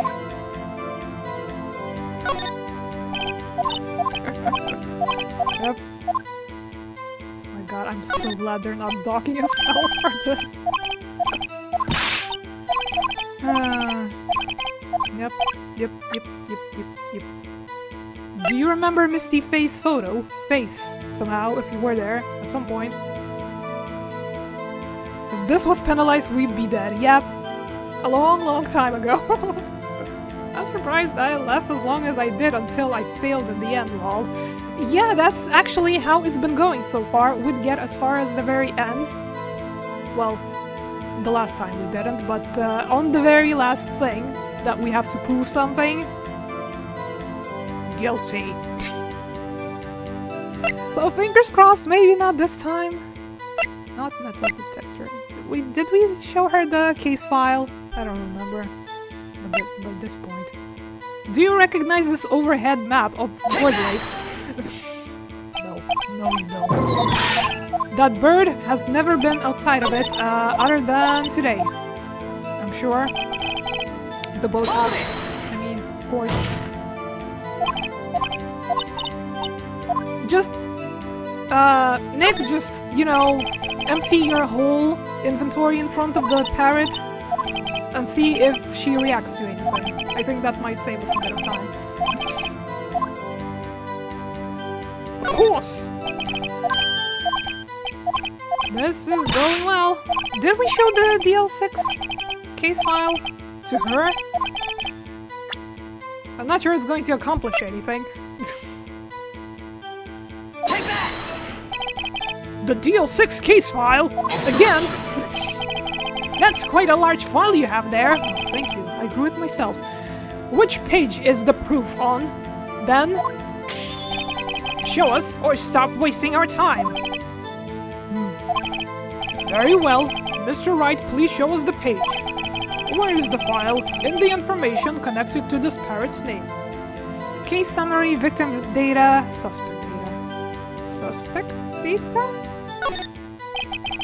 It's on the suspect data page. This page has all the information about Yanni Yogi. Right after he was arrested, his fiancée committed suicide, see? Indeed, it does say that, yes. What was the fiancée's name? Polly Jenkins! Polly! Exactly, Your Honor. He wanted to remember the name of his fiancée who had committed suicide. That's why he named his parrot after her.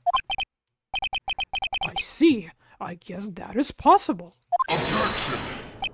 Bah! A mere coincidence, that's all. My granddaughter has a dog she calls Phoenix. Well, that's very sweet of her. Well, Mr. Phoenix Wright, does this make you my granddaughter's fiancé? I mean, potentially, how old is she? She's only 7? Okay, never mind. I take it back. That's enough! I think we're reached a conclusion here. This is a mere coincidence, that's all. True, that is possibility. However, 2 coincidences at the same time seems more like a pattern to me. What are you saying? Summon the caretaker of the boat shop. Immediately. Oh, finally going places after. Quotation marks harassing the parrot for a half hour. Oh, that does go dark. That's right, would you like to just arm the parrot with a gun? You know, at this point, just shoot the prosecutor. And name a parrot after Unreal Gold skin. This went over the edge into over the limit territory. Yes, it has. Tell us your name. Objection! Wait. This witness, he doesn't remember. No, it's okay.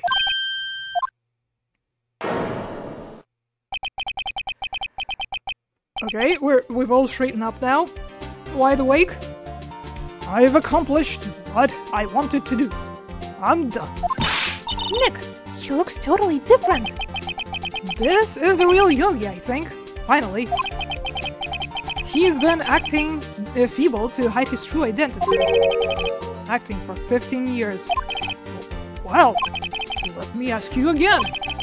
Please state your name for the court. My name is Yanni Yogi. 15 years ago, I served as a bailiff in this very court.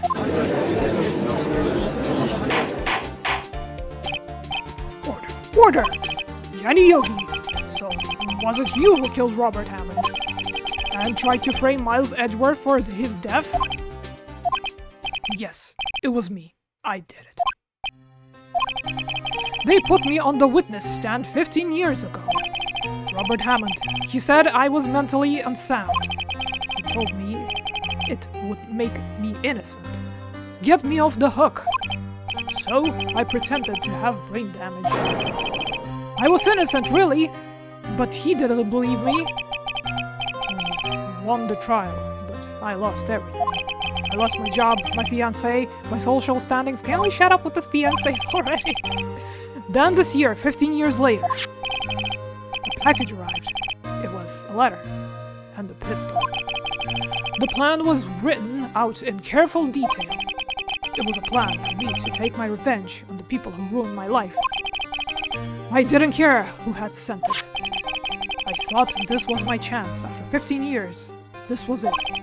Finally, a chance to have my revenge on Robert Hammond and Miles Edgeworth. I have no regrets. Wait a moment. Revenge against Miles Edgeworth? What do you mean? I'm not at liberty to speak on that matter. Why don't you ask Mr. Edgeworth himself? Anyway, I admit it. I was the one who killed Robert Hammond.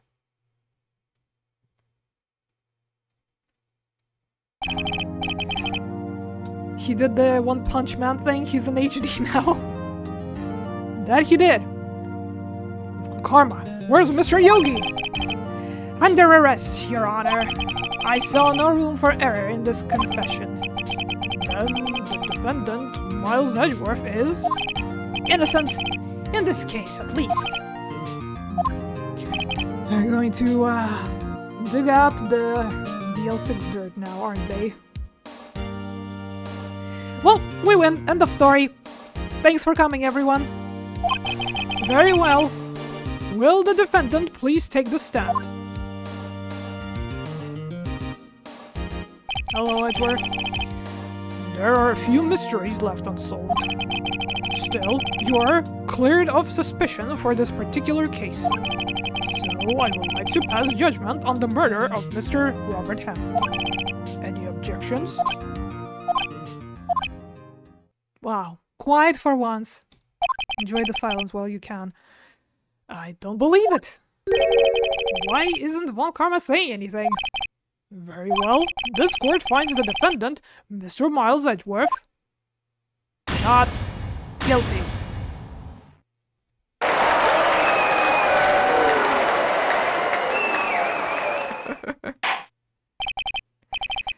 This is all. This court is adjourned.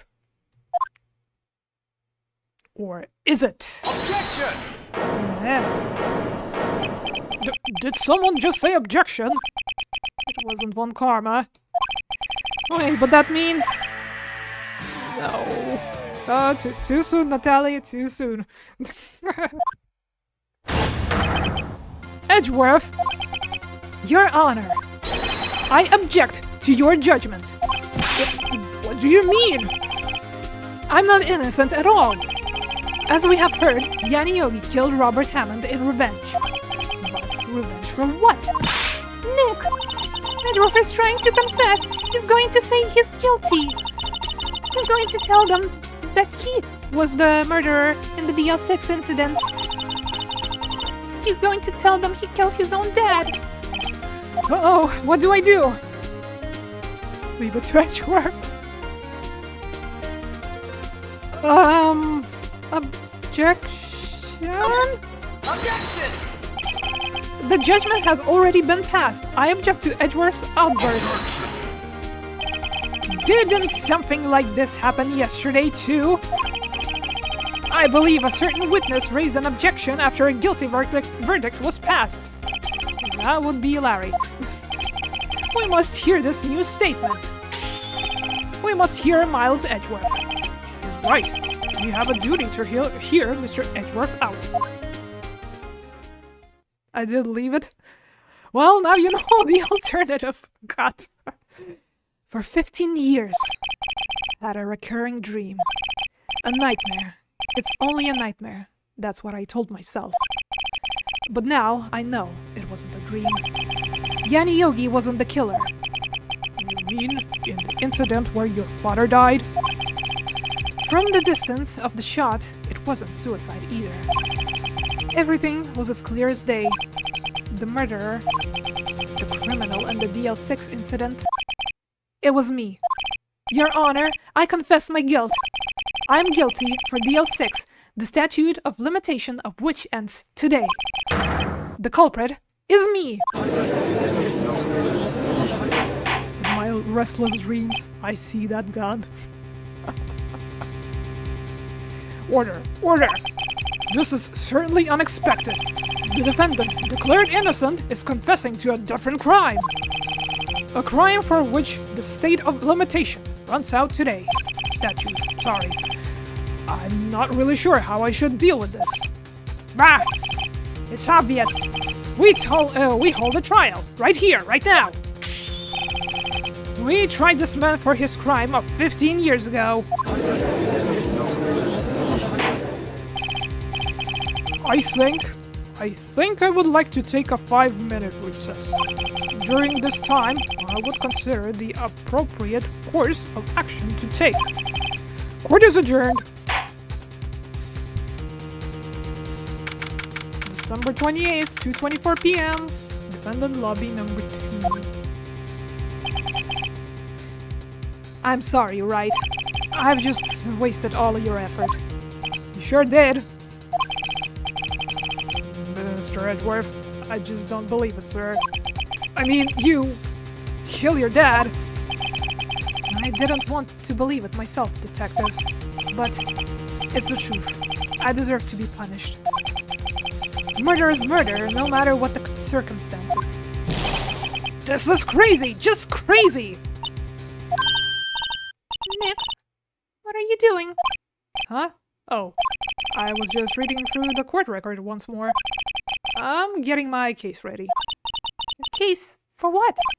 Huh? Isn't it obvious? I'm going to prove that Miles Edgeworth is innocent. What are you talking about, pal? He just admitted to it. He confessed that he did it, in court. I'm sorry, Edgeworth, but I don't believe your nightmare. What? It's just a dream, it's not real. The truth is right here in the court record. In any case, tighten your belts, the real fight is just beginning. I'll prove you're innocent. Trust me. Right. And this is where we lose all our bloody health, huh? December 28th, 2:30 p.m. District Court. Courtroom number 3. Is there not a fucking statue of limitations? Well, by the end of this case, I think might as well just, put one up in the middle of the court for all our achievements. Think 15 years is well past the statute of limitations? It is today that it is, 26 years for manslaughter. Think murder is 20 at least? Heck. Now then, I would like to resume our trial. Judge, Miles Edgeworth has admitted his own guilt. He has confessed his crime. Well, let us begin by hearing his testimony. Then, though pointless, let the defense do their cross-examination. The statute of limitation on the DL6 incident runs out today. Though it's unconventional for me, I did like to run this one by the book. Let's see, does the defense have any objections? Yeah, what was that about not doing by the book the rest of your cases? You wanna, follow up on that? You wanna elaborate? No, Your Honor. Karma, you knew this was going to happen from the very beginning, didn't you? You snooping little bitch. Very well. Will Miles Edgeworth take the stand? There he is. Will the witness state his name and profession? Miles Edgeworth. I am a prosecuting attorney. Mr. Edgeworth. 15 years ago, you mistakenly killed your father, Gregory Edgeworth. Is this correct? It is correct. Then testify about this matter to the court. When Edgeworth was telling me about his dream yesterday, I noticed something. One detail didn't quite fit. That will be the key, but only if I can get it to work. Please, please. So normally you're not by the book? Yeah, that's what I was getting at. That day, I had gone to the courtroom to observe one of my father's trials. As we went to leave, an earthquake struck, trapping us in the elevator. My father and Mr. Yogi lost their composure and began to argue. Just then, something heavy fell at my feet. I picked it up and threw it at Mr. Yogi. I wanted them to stop fighting. Is this the exactly same gun? A moment later, there was a single gunshot, then a scream. It was a terrible scream. I remember it to this day. So, are the markings on both bullets are gonna be exactly the same, I wonder? Because this gun looks eerily familiar. That's all. And until now you thought this memory was a dream? We're stuck in that elevator for 5 hours. The oxygen in the elevator ran out, and I lost my memory of the events. Bah! The same claim Mr. Yogi has made. Very well. Mr. Wright, your cross-examination, please. Yes, Your Honor. Everyone ready to hold it? That day I had gone to the courtroom to observe my father's trials. Hold it! What was the trial your father was involved in on that day? I don't remember things very clearly. Only 2 things. I know my father lost, and Mr. Von Karma was the prosecuting attorney. Mr. Von Karma, you were handling this case? It was 15 years ago. I don't remember the details. I'm sure you do, especially after snooping in the records room. That was when Edgeworth pointed out the problem in Von Karma's evidence. As we went to leave, an earthquake struck, dropping us in the elevator. Hold it! So, there were 3 people, including yourself, trapped in that elevator. Yes, myself, my father, and Yanni Yogi. We were fine at first, but then, as time passed and no one came to help, my father and Mr. Yogi lost their composure and began to argue. Hold it! What did you do then? I was a 9-year-old boy at that time. What could I do? I was scared, trembling in the corner. Then, just then, something heavy fell at my feet. Hold it! What was it? A pistol. I assume it was the bailiff, Yanni Yogi's. The safety must have come off when it fell from the holster. And you picked it up. What happened next? I picked it up and threw it at Mr. Yogi. I wanted them to stop fighting. Hold it! Did you know it was a pistol when you threw it? I think I knew. I knew it was dangerous. But the air was getting so thick. I panicked. You mean thin? Contradiction! Right there! So you're saying that you threw the pistol at Mr. Yogi? I was in a daze. A moment later, there was a single gunshot, then a scream. Hold it! The gun fired once. Yes, I think after I threw it, I lost consciousness. Since then, they're echoed in my head every day. The gunshot and that horrible scream. The scream. It was a terrible scream. I remember it to this day. Hold it! To this day.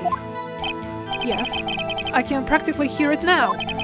I doubt I will ever forget that scream as long as I live. There it is. One part of that testimony clearly contradicts the evidence. But I don't know what it means. I better find out, and quick.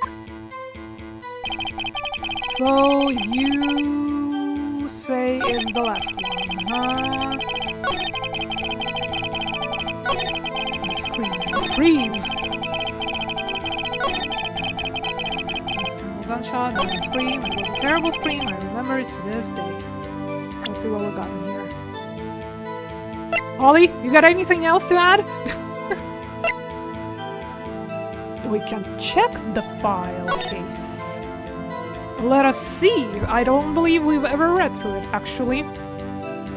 Okay, date 12/28/2001. Elevator, District Courthouse. Air in the elevator was oxygen depleted at the time of the incident. No clues found on the scene.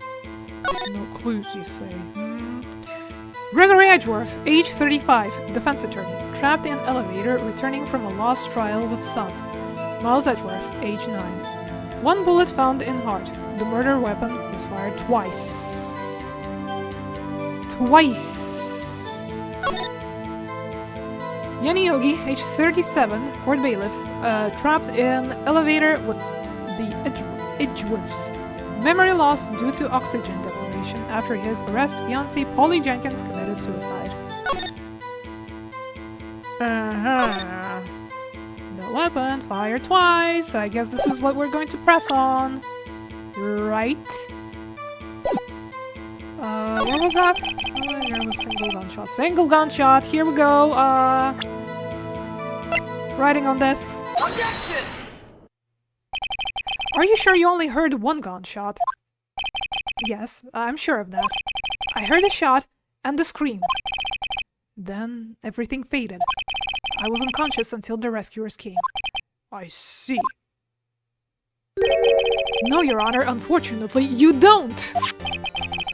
Open your damn eyes! Look at this file one more time. This blatantly contradicts the witness's testimony. Objection! You shut your dirty mouth already, Karma. You do enjoy dragging out the file, don't you? I don't accept this evidence unless you can tell us what page it's on. Which page contradicts Miles Edgeworth's testimony? Which page it was again? Fuck. I forgot. I just know it's in there, okay, bro? Trust me. Was it on summary? Can we open the case real quick? Flip through it. There was like literally 3 pages. I think it was summary.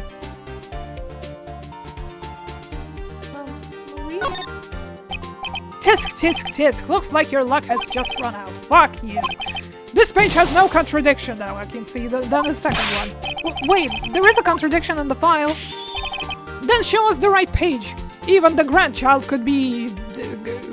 can do better than you? Yeah, which page? Victim data? Bro, trust me. #1 lawyer. Yep. Was it victim data? Look at the victim data in this file. It says, quite plainly, the murder weapon was fired twice. The source is that I fucking made it up. Miles Edgeworth only heard 1 gunshot. Yes, the murder weapon was fired twice. Yet, rather. The first shot was the accidental firing when the pistol was thrown. So, who fired the remaining shot? Mr. Smarty Pants? Was there perhaps another shooter who fired that second shot? It's Polly, trust. Your Honor, as I'm sure you're aware, this incident occurred 15 years ago. The evidence is dated. Don't tell me the autopsy report is outdated. Please. The pistol did fire twice. However, we do not know when the second shot was fired. What? It might have been fired the day before the incident. What? There is no proof that the second shot had anything to do with this incident. Nani? I see. You do have a point, Mr. Wright. The murder weapon was fired twice, as we have heard. One of those shots was fired by the defendant, a boy at the time. Do you have any proof that the other shot fired had something to do with this case? I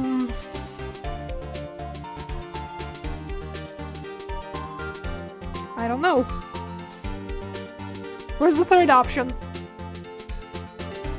Guys, what do you think?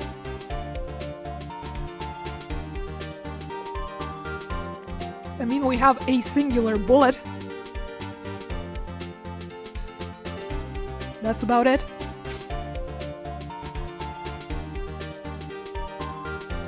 I didn't really examine the photo very closely to see if there were any more than one gunshot. Though...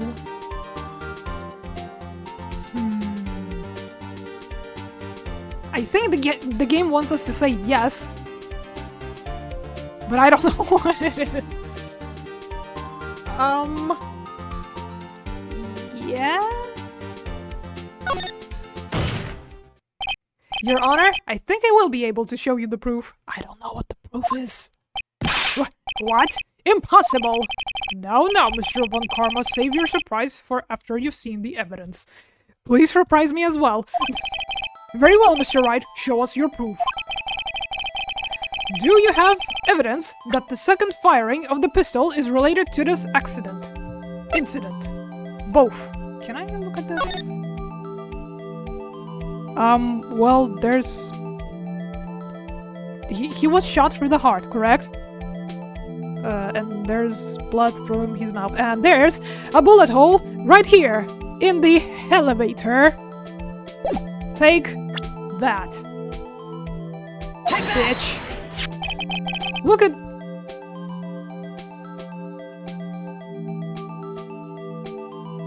I'm waiting. This is your cue. Look at this photograph. This is a photograph. This is a photograph of the scene of the crime 15 years ago. I can see that the victim lying there is Gregory Edgeworth.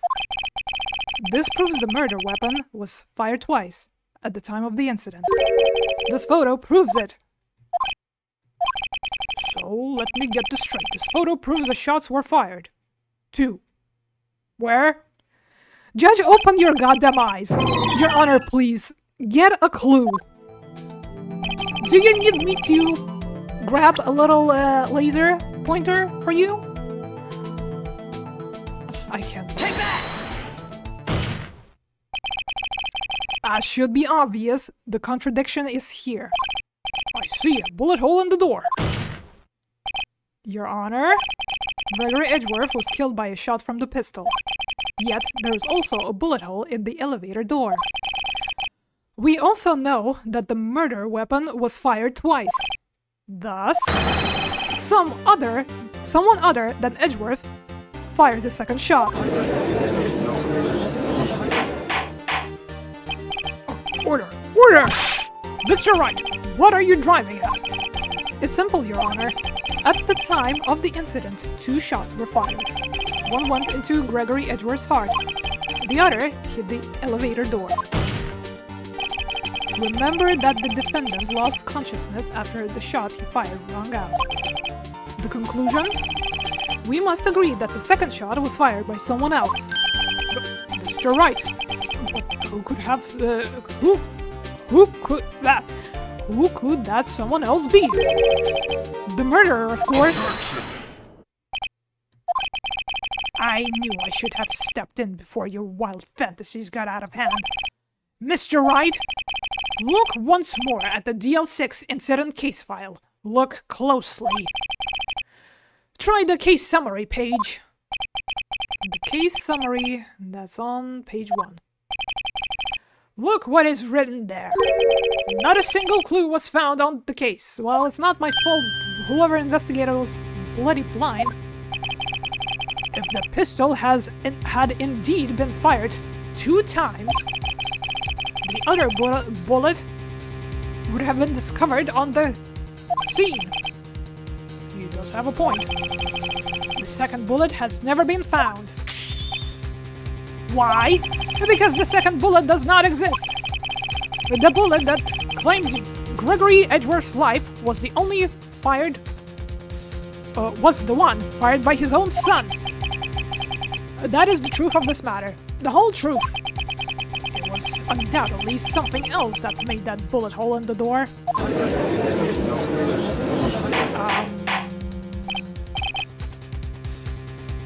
You want to show any of that evidence that you stole, maybe? I don't know.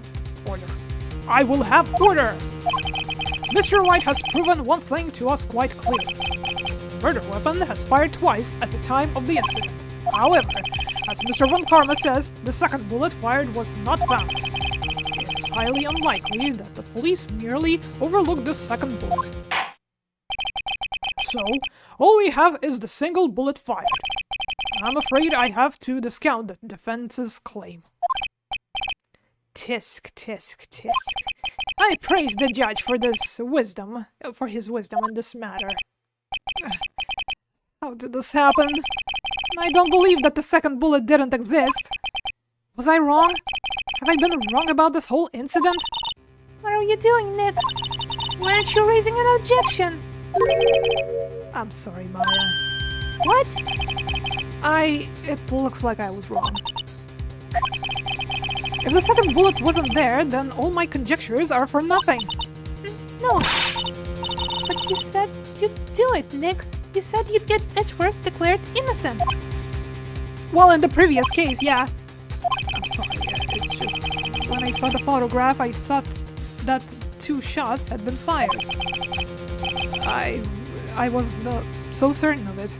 I thought I'd won. I thought there was another person, someone else who fired the killing shot. But now, I was wrong to think it could be that simple. This case has stood unsolved for 15 years. Nick. Well, it seems that we have finally cleared up this incident.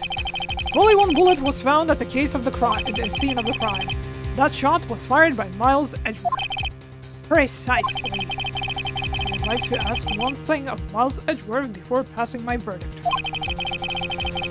Have you been paying attention to the trial so far? Yes, Your Honor. Do you have any objections? No. No, I didn't. So you killed your father, though that was not your intention. Also, he was a child? How can you convict a fucking child? Yes, I did. Oh no. He's accepted the guilt. Very well. The statute of limitations on the murder of Gregory Edgeworth runs out today. Therefore, I must pronounce a verdict on this defendant today, right here. Right now. Indeed. Does anyone have any objections? I've been here before. It's just like my first day in court. Now, there are so many things I know I should be saying, but my mind's gone blank. I can't find the words. Mr. Wright? I have an objection? Objection! Your Honor! Your Honor, I object! Tisk, tisk, tisk. Mr. Wright, on what grounds do you object? Nick. I don't know, his case is perfect. Oh no. Here comes Mia. It must exist. The second bullet. What? What did you just say? Nothing? The second bullet must exist. But where? Someone took it. As I've been harping on, it seems waiting is not going to produce any answers from Mr. Wright. Wait, Your Honor.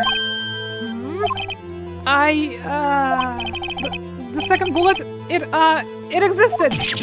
What? But we've just heard proof that it did not exist. I realize that, Your Honor. Mr. Von Karma, would you please spread your legs and cooperate? I'm going to give you a little pat down. I'm really grasping here. It's just someone took it from the scene of the crime. That's what happened. But who? The murderer! The murderer? Then tell us, who was this murderer? I'm still thinking about that one. So the criminal took the second bullet. But why? First of all, how would they have found it? It's not easy to find a stray bullet, Mr. Wright. Was there some pressing need for the murderer to search for that bullet. The murderer had to find it. The murderer didn't need it. Had to find it. So his case is perfect and, you know, airproof. Of course there was a need. That's why they took it. Bah! What possible reason could they have had?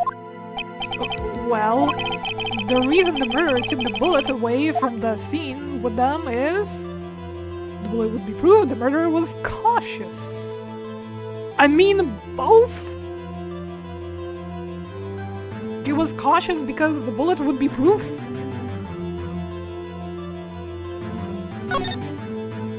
I mean, we got some health to, you know, flaunt, I guess. Maybe because that was the bullet, because that bullet would be used as proof. Proof. It was a special bullet, so they took it with them. Objection. If that was the case, then they should have taken the bullet from inside Gregor. Yes, I'm sure they were a surgeon as well. Huh?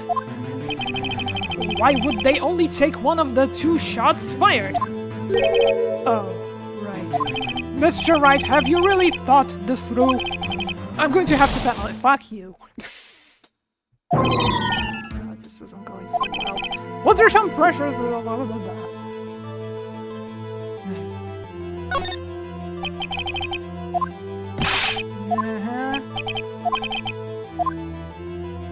Cautious. Well, the murderer was a very cautious sort, you see. That's why the murderer had to search for that bullet. Objection.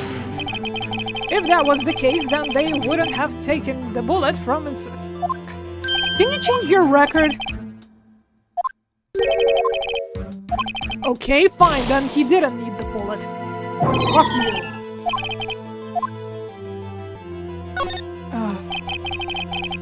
Why would the murderer have spent the time to look for that stray bullet? I haven't got a clue. What's wrong, Mr. Wright? The murderer had no reason to take that bullet. You don't want to admit it, but it's true.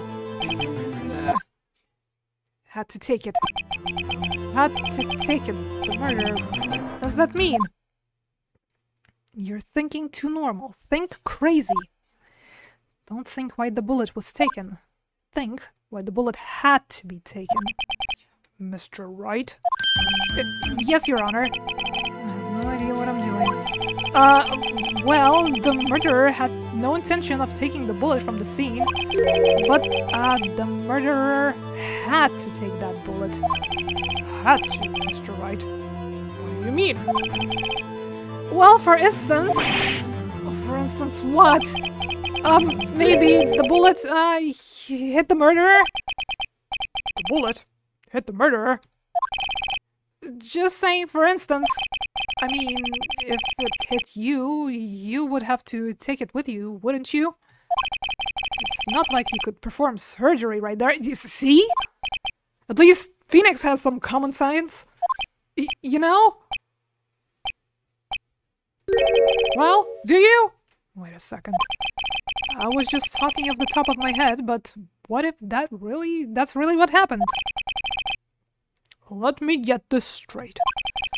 So at the time of the murderer themselves was shot. And they left with the second bullet still inside of him.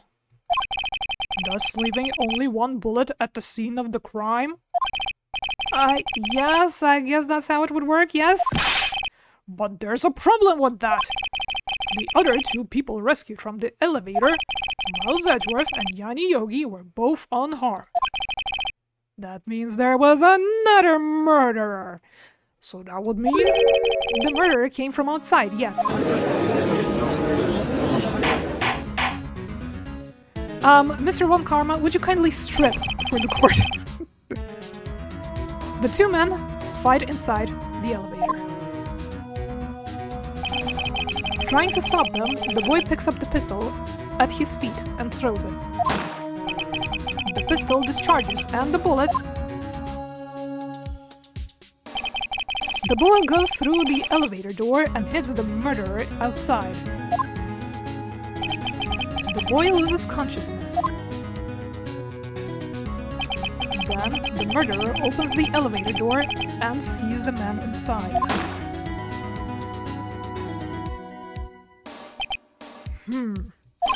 Mr. Wright, you are truly the most unpredictable defense attorney I've ever known.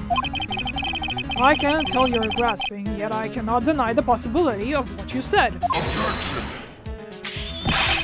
What are you saying? Deny it! Deny it! No one involved with the incident was wounded. There was no murder. Well, if you say there's no murder, then Edgeworth is free of the crime. No one was wounded at the time of the incident. You're right, I can't think of anyone. Hey, Nick, Huh? I just thought of something really crazy. Crazy. Remember what Mr. Grosberg said yesterday? Gregory Edgeworth dealt a blow to his perfect trial record. How? It must have been quite a shock for one, Karma. He took a vacation for several months after that, you see. Ah, the sick leave, huh? Yes, an unusual event for the man. That was the first and the last vacation he's taken in his many years of prosecuting. What if Von Karma didn't take the vacation because of shock? But took it because he was injured. Which would mean It could only mean one thing. he was the murderer in the DL6 incident. He was the man who shot Gregory Edgeworth. It was Von Karma. Oh man. Something wrong, Mr. Wright. You seem dazed. No, Your Honor. Well, you have indicated the possibility that the murderer came from outside. Can you give us the name of your suspect? Uh-oh, should I come out and say it now? At a better time, maybe? I don't know. They're not exactly flush with health anymore. What do you guys think? Save?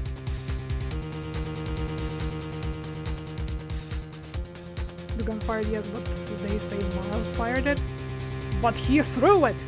Exactly! Let's save it. Wait, I don't have enough proof yet.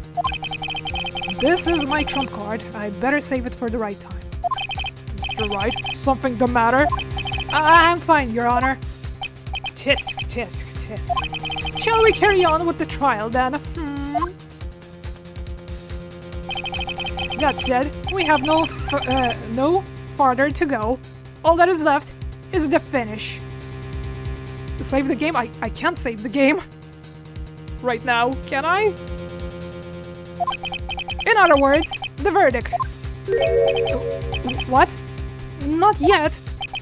Thank you, Mr. Wright. You have said that someone from the outside was the murderer.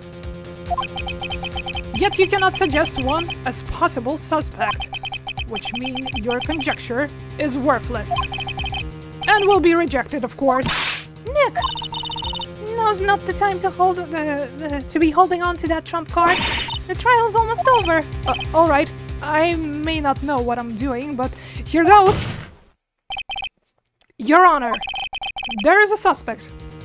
One lone suspect. Okay, thank you for having my back, game, for once. Well, this is certainly interesting news. Very well, Mr. Wright. Who is your suspect? So you can actually save whenever? Anywhere? Save? This is news to me because I thought there was a checkpoint system. Well, bloody save it now then. Ads? Okay, we'll wait for the ads to pass. Why don't everybody do a stretch and maybe have a drinky winky or some... Have you been hydrating? Done? Everyone back from ads? I hope? Who is your suspect? My hands are shaking. What? Von Karma! Von Karma? I don't like that smirk. You mean the Von Karma? The prosecutor? The one standing right over there? Bah! You don't object? Huh. I see no need. Why honor this ridiculous outburst with my objection? Because you took a vacation for several months starting the day after the incident. Yet you pride yourself on a perfect record. Why would you take such a long vacation without any reason?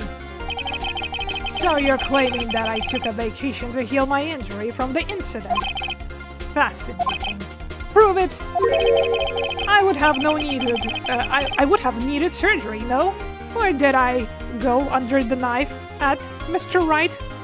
Your right shoulder, I think? Was it? Bring the doctor that operated me. Have him testify. Let's find out who this doctor is. It's no use. Edgeworth? I know Von Karma, perhaps too well. He's perfect. He wouldn't leave clues. He probably didn't undergo surgery. That would leave a doctor as a witness. Oh, nobody's that perfect. So what, Nick? Did Von Karma pull the bullet out by himself? It's insane. No, he couldn't have. You can't just pull bullets out of yourself. Well, actually, the television has proven me wrong. That wrong, rather. Wait, what does that mean? That bullet has to be somewhere, but where? Tisk, tisk, tisk.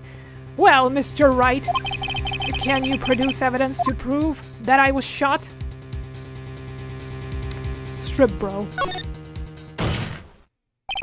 Alright, Von Karma, I'll prove it. And I'll even use evidence. I know how you like it so much. What? The evidence that proves Von Karma was shot is...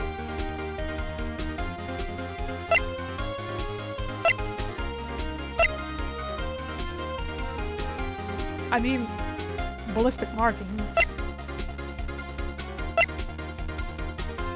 Well, thankfully we saved, not that long ago.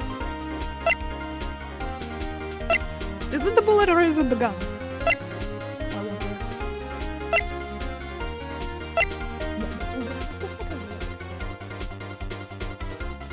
You never watched Mr. Bean? You just take a few swigs of whiskey, yep. Metal detector on him? That is actually fucking genius. Take that! Von Karma is perfect. He wouldn't risk surgery, leaving an evidence trial. So then, I ask, where's that bullet now? I think it unlikely that Von Karma preferred surgery on perform surgery on himself. You don't mean? I do. There is the possibility that the bullet is still inside Von Karma.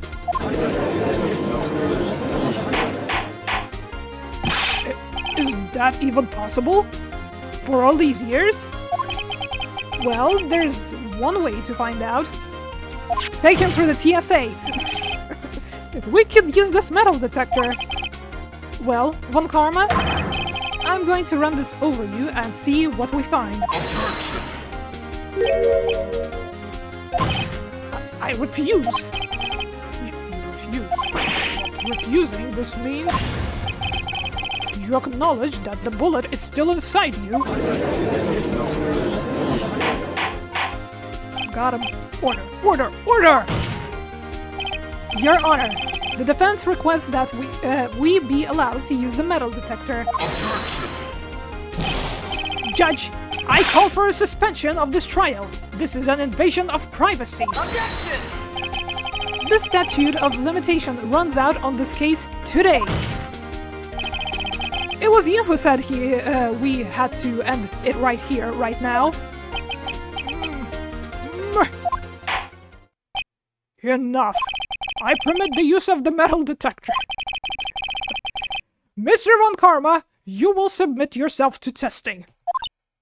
Nick, what does this mean? I don't know, but we have to give it a shot.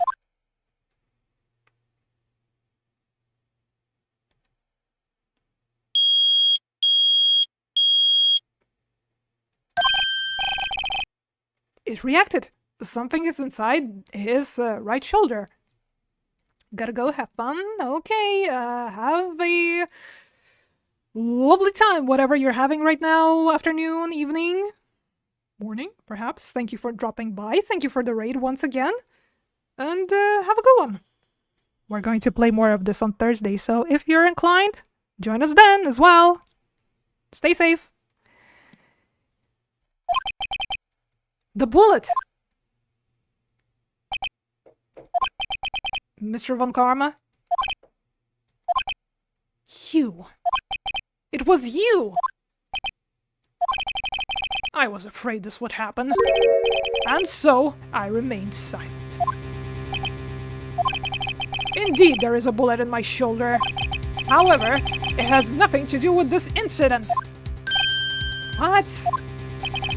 I was shot in the shoulder long before the DL6 incident. Oh, please. Claim that the bullet in my shoulder has no relation to DL6. Mr. Von Karma, can you prove that? Proof? I have no obligation to prove anything. It is Mr. Wright who must prove something here. Not I. Mr. Wright. Well, can you prove it? Can you prove that the bullet in Von Karma's shoulder was from DL6? Let's see it again.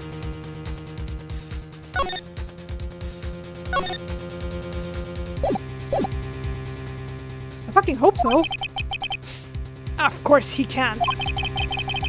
You don't have any of the DL6 evidence. Yes, but you do. Want to share it with the class? That's because you took it out of the records room yesterday. With no proof, you cannot convince me of any crime. Holly, fetch! So sorry, Mr. Wright.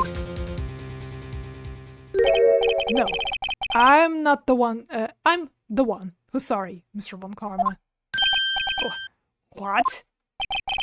You were close. 1 day away from freedom. But you see, I have proof. What? Who would have thought you would dig your own grave trying to convict Edgeworth? I can think that bullet in your shoulder. I can link that bullet in your shoulder to the DL6 incident. And here's my final proof it's the bullet, isn't it? Still bears clear ballistic markings. I am told... Take that! That's... a bullet. Where did you get that? This is the bullet used in the DL6 incident. This was taken from the heart of the victim, Mr. Gregory Edgeworth. The bullet is preserved quite nicely, with all the ballistic markings intact. Ballistic markings. You may recall the term. It came up in the first trial 2 days ago. That it did. Ballistic markings are the fingerprints of a weapon. All bullets fired from a gun are marked with that weapon's unique pattern. By examining the markings, you can tell which weapon fired the bullet. It's quite accurate. We have 2 bullets in our possession. One, the bullet removed from Gregory Edgeworth's heart. The other, Mr. Von Karma, is the bullet buried in your shoulder. We could analyze both bullets. Then, if the markings matched, we would know that both bullets had been fired from the same gun. The very same pistol, in other words, the murder weapon that killed Gregory Edgeworth. Mr. Von Karma, You will let us remove the bullet from your shoulder. Then we'll compare the ballistic markings of those on this bullet. And solve this case once and for all. Well, Mr. Von Karma.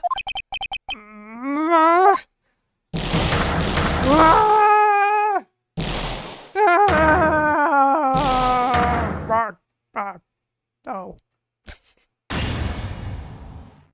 That scream. I've heard that scream before. Wait, I know. Help! I can't breathe! Quiet. I said quiet. You're not making this any easier. Stop breathing my air. I'll stop you! Stop breathing my air! Get away! Get away from my father! Yep. The scream again. I'm not gonna do it. Sorry. It's that scream I heard in the elevator. 15 years ago. Von Karma, it was you who screamed! Mr. Von Karma? Edgeworth! Edgeworth! Only you would dare to! So it was you. You and your father are my curse! Your father shamed me with a penalty on my record! You left a scar on my shoulder that would never fade! I'll bury you! I'll bury you with my bare hands! Death! Death! 15 years earlier. Chief Prosecutor, I am sorry. Von Karma, it's not like you to make this kind of error. I never would have thought that Edgeworth would be the one to catch you. I was careless. I'm sorry, but you will have to be penalized. I've covered for you in the past, but not this time. Edgeworth! It was a shock like none I have ever known. Me, penalized! It took hours for me to regain my composure. Suddenly, I found myself in the darkness. I was in the court records room. I must have wandered in there without thinking where I was going. The room was pitch black. The lights must have gone out. I went out into the hall and felt my way to the elevator. I pressed the button, but nothing happened. Then, there was a noise! I was in pain, a horrible, burning pain in my shoulder. Just then, the lights came back on. The elevator door opened before my eyes.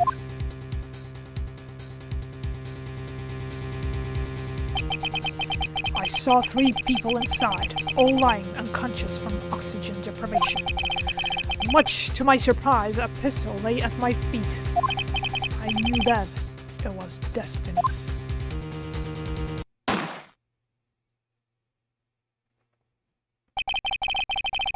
In his last moments, Gregory Edgeworth was still unconscious. He died, never knowing who had shot him. Later, he spoke through a medium blaming Mr. Yogi. He was fooled. It was the perfect crime.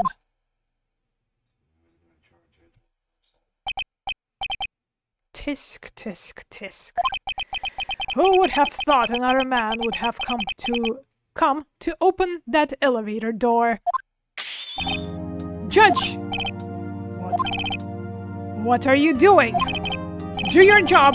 Bring an end to this miserable charade. Now, end it! Very well. Please find Von Karma guilty. It appears that we have come a very long way to the end of this maze.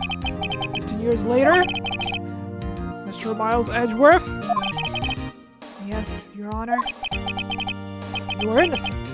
You are innocent.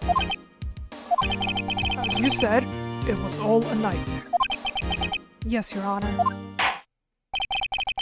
This court finds the defendant, Mr. Miles Edgeworth, not guilty. Yippee for the second time! That is all. This court is adjourned. December 28th, 5:38 p.m. Defendant lobby number 2. Nick, we did it! Did you see his face? Von Karma looked even paler than usual. He's pretending to be all cool, but inside, you crushed him, Nick. Crushed! I gotta say, I'm impressed. It was pretty close, though. I was sure he'd had it. I know, I was on the verge of tears the whole time myself. But now it's all just a good memory. So it's finally over, Edgeworth. Right. Yeah? I'm not sure how to say this. I know. Try thank you. I see. Thank you, right? You're welcome. I think you could have done better than that.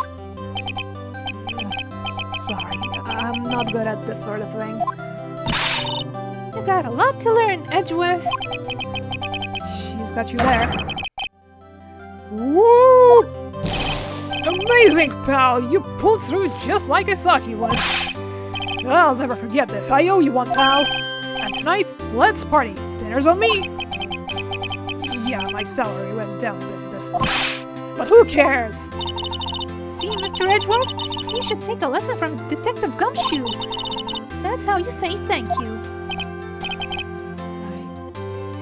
I see. Whoop!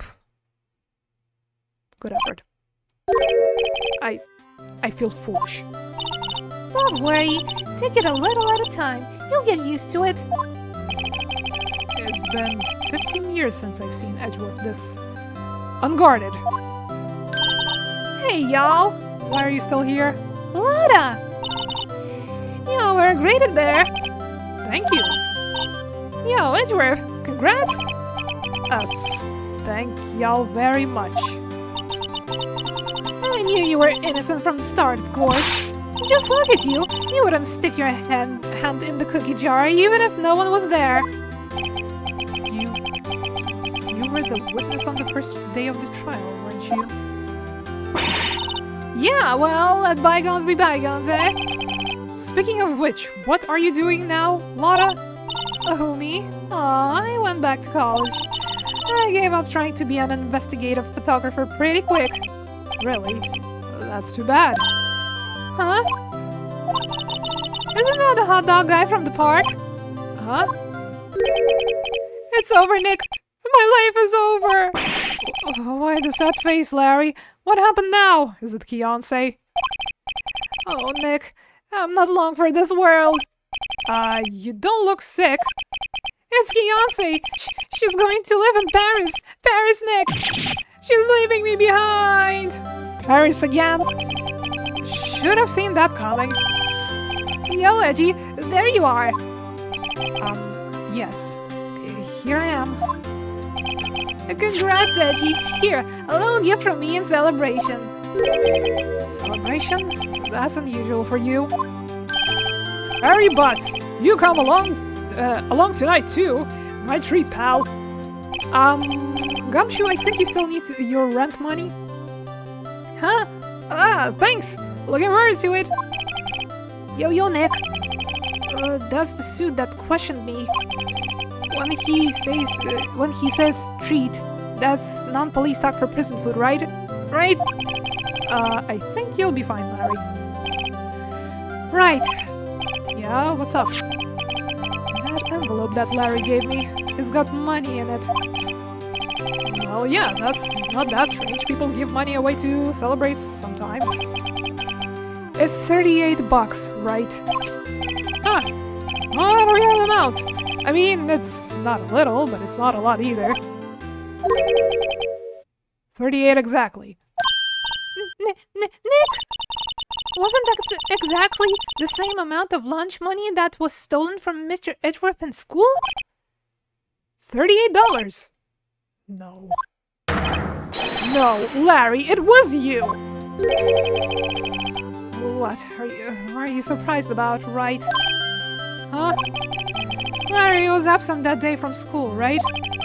But that doesn't automatically rule him out as a suspect. See, I knew it! What? Think back to that day 15 years ago. Larry took the day off, but he was bored, so he came into school anyway. Then he saw the money lying there, and the rest is history. I never was good at history. Edgeworth, you didn't know, did you? I suspected. I just couldn't picture Larry protecting you like he did that today. Everyone else was saying you did it. The whole class was against you, remember? Yeah, too well. Right, you may not know this, but we used to have a saying back in school. When something smells, it's usually the butts. I know. Really, right. I'm surprised you didn't figure it out. Well, this sure is an unexpected turn of events, eh? Edgeworth? You should have told me. Now, Nick, it was 15 years ago. Don't you think the statute of limitation has run out, Mr. Edgeworth? I'd say so, yes. There you have it. Where does that leave me? I became a defense attorney because of what you two did. Well, you have always been something of an insufferable emotionalist. Yeah, and you get worked up too easy, too. Death! The death sentence for both of you! And if I only had known, I'd have become a prosecutor. The same goes for me, only the other way around. For the longest time, I thought that I might have killed my own father. I thought I might be a criminal. I became a prosecutor in part to punish myself. If I had known the truth, I might have become a defense attorney after all. Want to switch, right? Hey, y'all, line up, I'll take a photo. Hey, photo time, let's go! And after that, dinner on me. Is it a sound-activated camera? Detective Gumshoe took us out on the town that night. We celebrated Edgeworth's newfound freedom, even though Edgeworth himself was still in detention.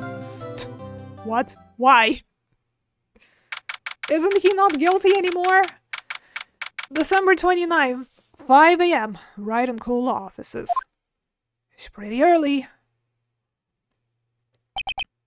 Whoa, I went a little overboard yesterday. My head hurts.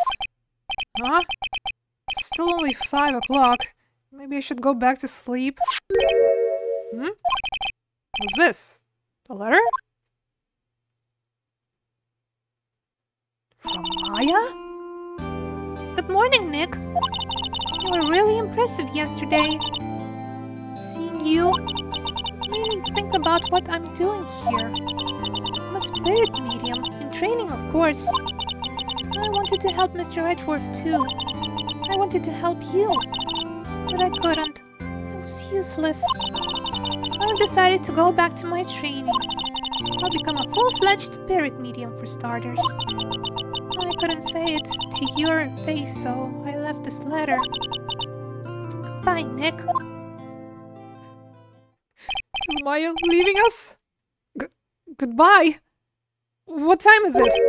The first trains for the mountains have already left. To the station!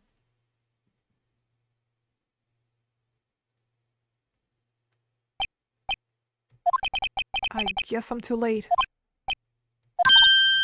Hey! Nick! Maya! Awkward? So you're leaving? Yeah. It's hard being a spirit medium who can't talk to spirits. And I think you'll do fine without me, Nick. Be good. Okay? Hold it! Good one, Nick. Wait! What? I never could have saved Edgeworth without your help. Huh? On the last day of the trial, I heard her. I heard Mia's voice. You heard my sister? Yes, only her voice, but still. It was at the very end, when I thought we'd lost everything. Well, that's my sister for you. Detective Gumshoe helped, and Mr. Grossberg, and even Larry. I'm the one who couldn't help. I was useless, Nick. But you were there. But you were the one who stopped Von Karma, Maya. What? I didn't do anything. All I did was wander around in the daze. Sorry, but I have evidence that you helped. No, please. Evidence. Show Maya some evidence to cheer her up. Look at this cute parrot.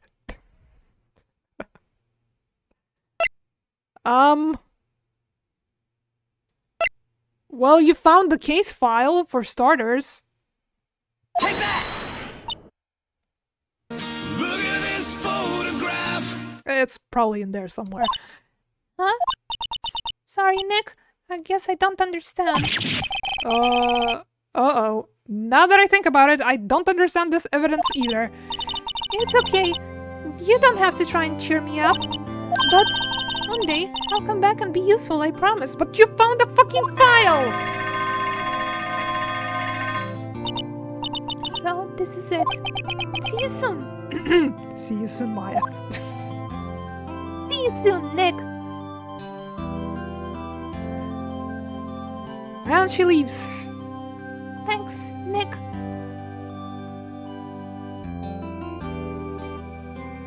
I'm not sure we could have stopped her. And so my story ends. Time to turn a new page. And say goodbye to the novice defense attorney that I once was. Now a new story begins. With the same old crazy cast of characters. Ha! Don't you think you've graduated yet? Mr. Wright, perhaps you'd like to rethink that claim? Yes, Your Honor. I got a bad feeling about this. Objection!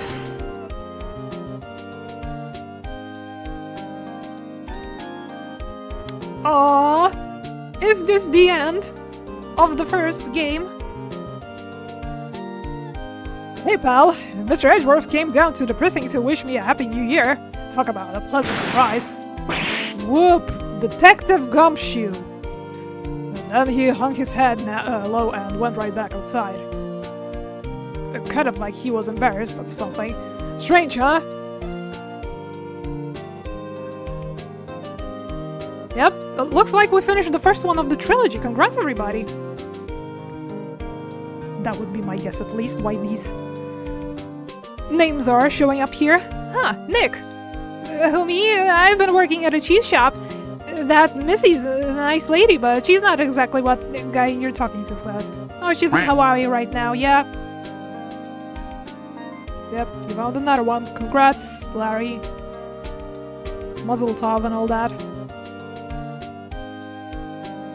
Oh, it's you.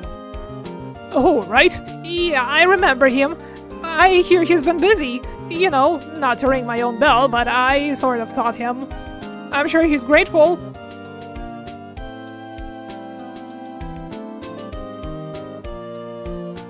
I'm not controlling the speed of these, by the way, in case you were wondering. So whatever I manage to read, we read. Phoenix Wright. The defense attorney from whom I run the... Yes. You've taken over... he's taking... Over the hotel, I think. The management, at the very least. Congrats, bellboy, for promotion.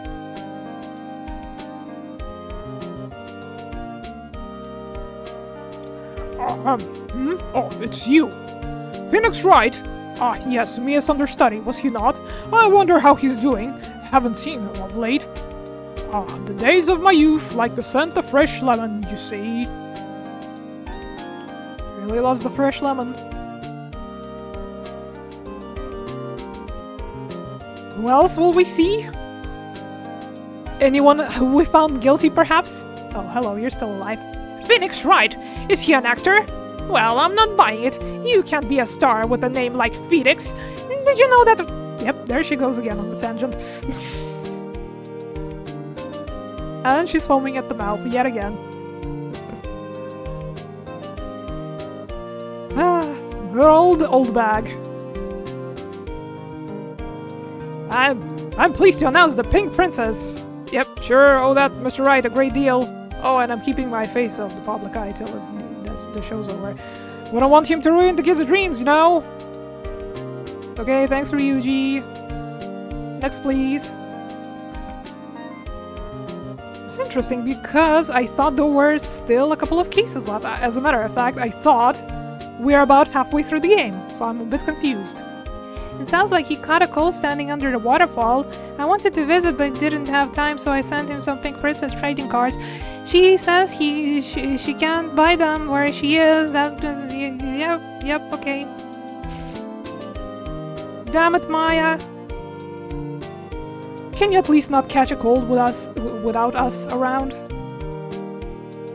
Right, what's that? You wanna talk? Let's talk Pink Princess, alright?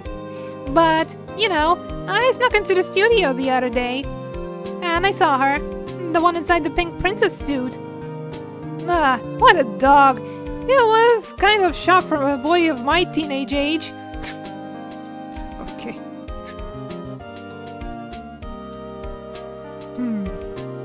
Thought so too. There were more chapters though? I thought? Yeah, so did I. Yeah, I remember, right? Me, I'm training to become a paranormal. Lady, you gotta stop flip-flopping all over the place, yeah? For real? Now that's a talent. I'm gonna be famous. Oh, good luck to you.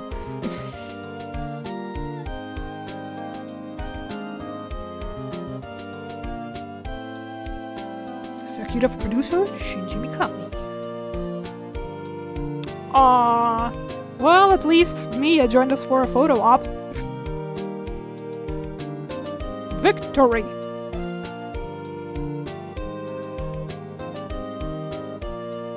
Hold it!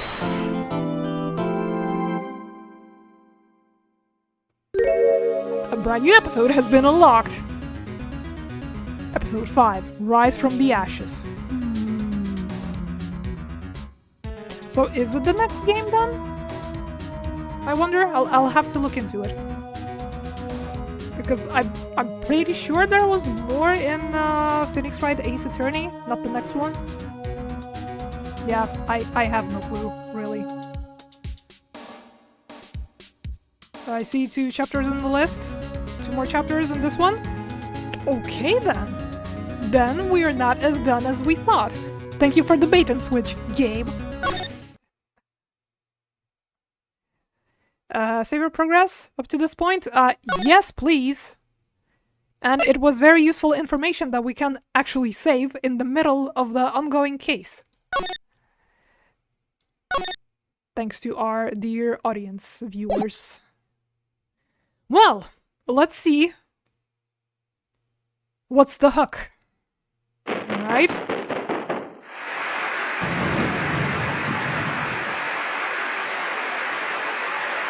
It says next time on Thursday on Ace Attorney.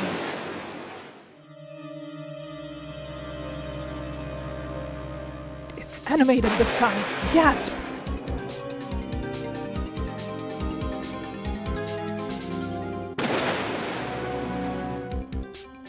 That's a technological advancement.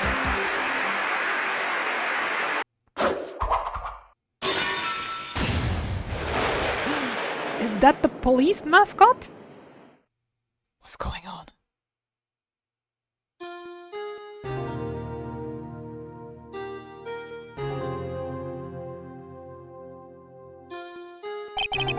It's been 2 months since Maya left the office. 2 months without a single trial. I've had offers, but none I took. That is, until the day that girl showed up. February 22nd, 10 a.m. Right on call law offices. Well, we'll consider that a hook, right? Don't want to jump too far in. Everyone's intrigued. No cases for a very long time, but then a mysterious she shows up. How's that? Is it a hot woman? Gasp! Well, I guess we'll have to find out next time, huh? Congrats, everybody, on, well, first and foremost, finishing the chapter. The episode, as the game puts it. And yeah, good job, everyone. GG and all. Again, still not entirely sure if we're done with the first game or not, with the bait and switch and all that. But I guess we'll see what happens next, huh? On Phoenix Wright Ace Attorney Trilogy, whatever it might be, next time, right? Right. Alright then, everybody, take care of yourselves. Hope you have a lovely, lovely time. Once again, I hope to see you on Thursday. Thank you everybody for hanging out. Thank you for the raid once again. Hope, if anybody that's left from the raid have enjoyed your time with more of this wonderful game since you played it before you came here. And yeah, if interested, drop by some other time. We'll be playing more of this and Uncharted 4 on Saturdays. That's also something that might tickle your fancy. Other than that, without further ado, take care of yourselves, everyone. Stay warm and hydrated. And I'll see you in a couple of days, y'all. Bye-bye for now.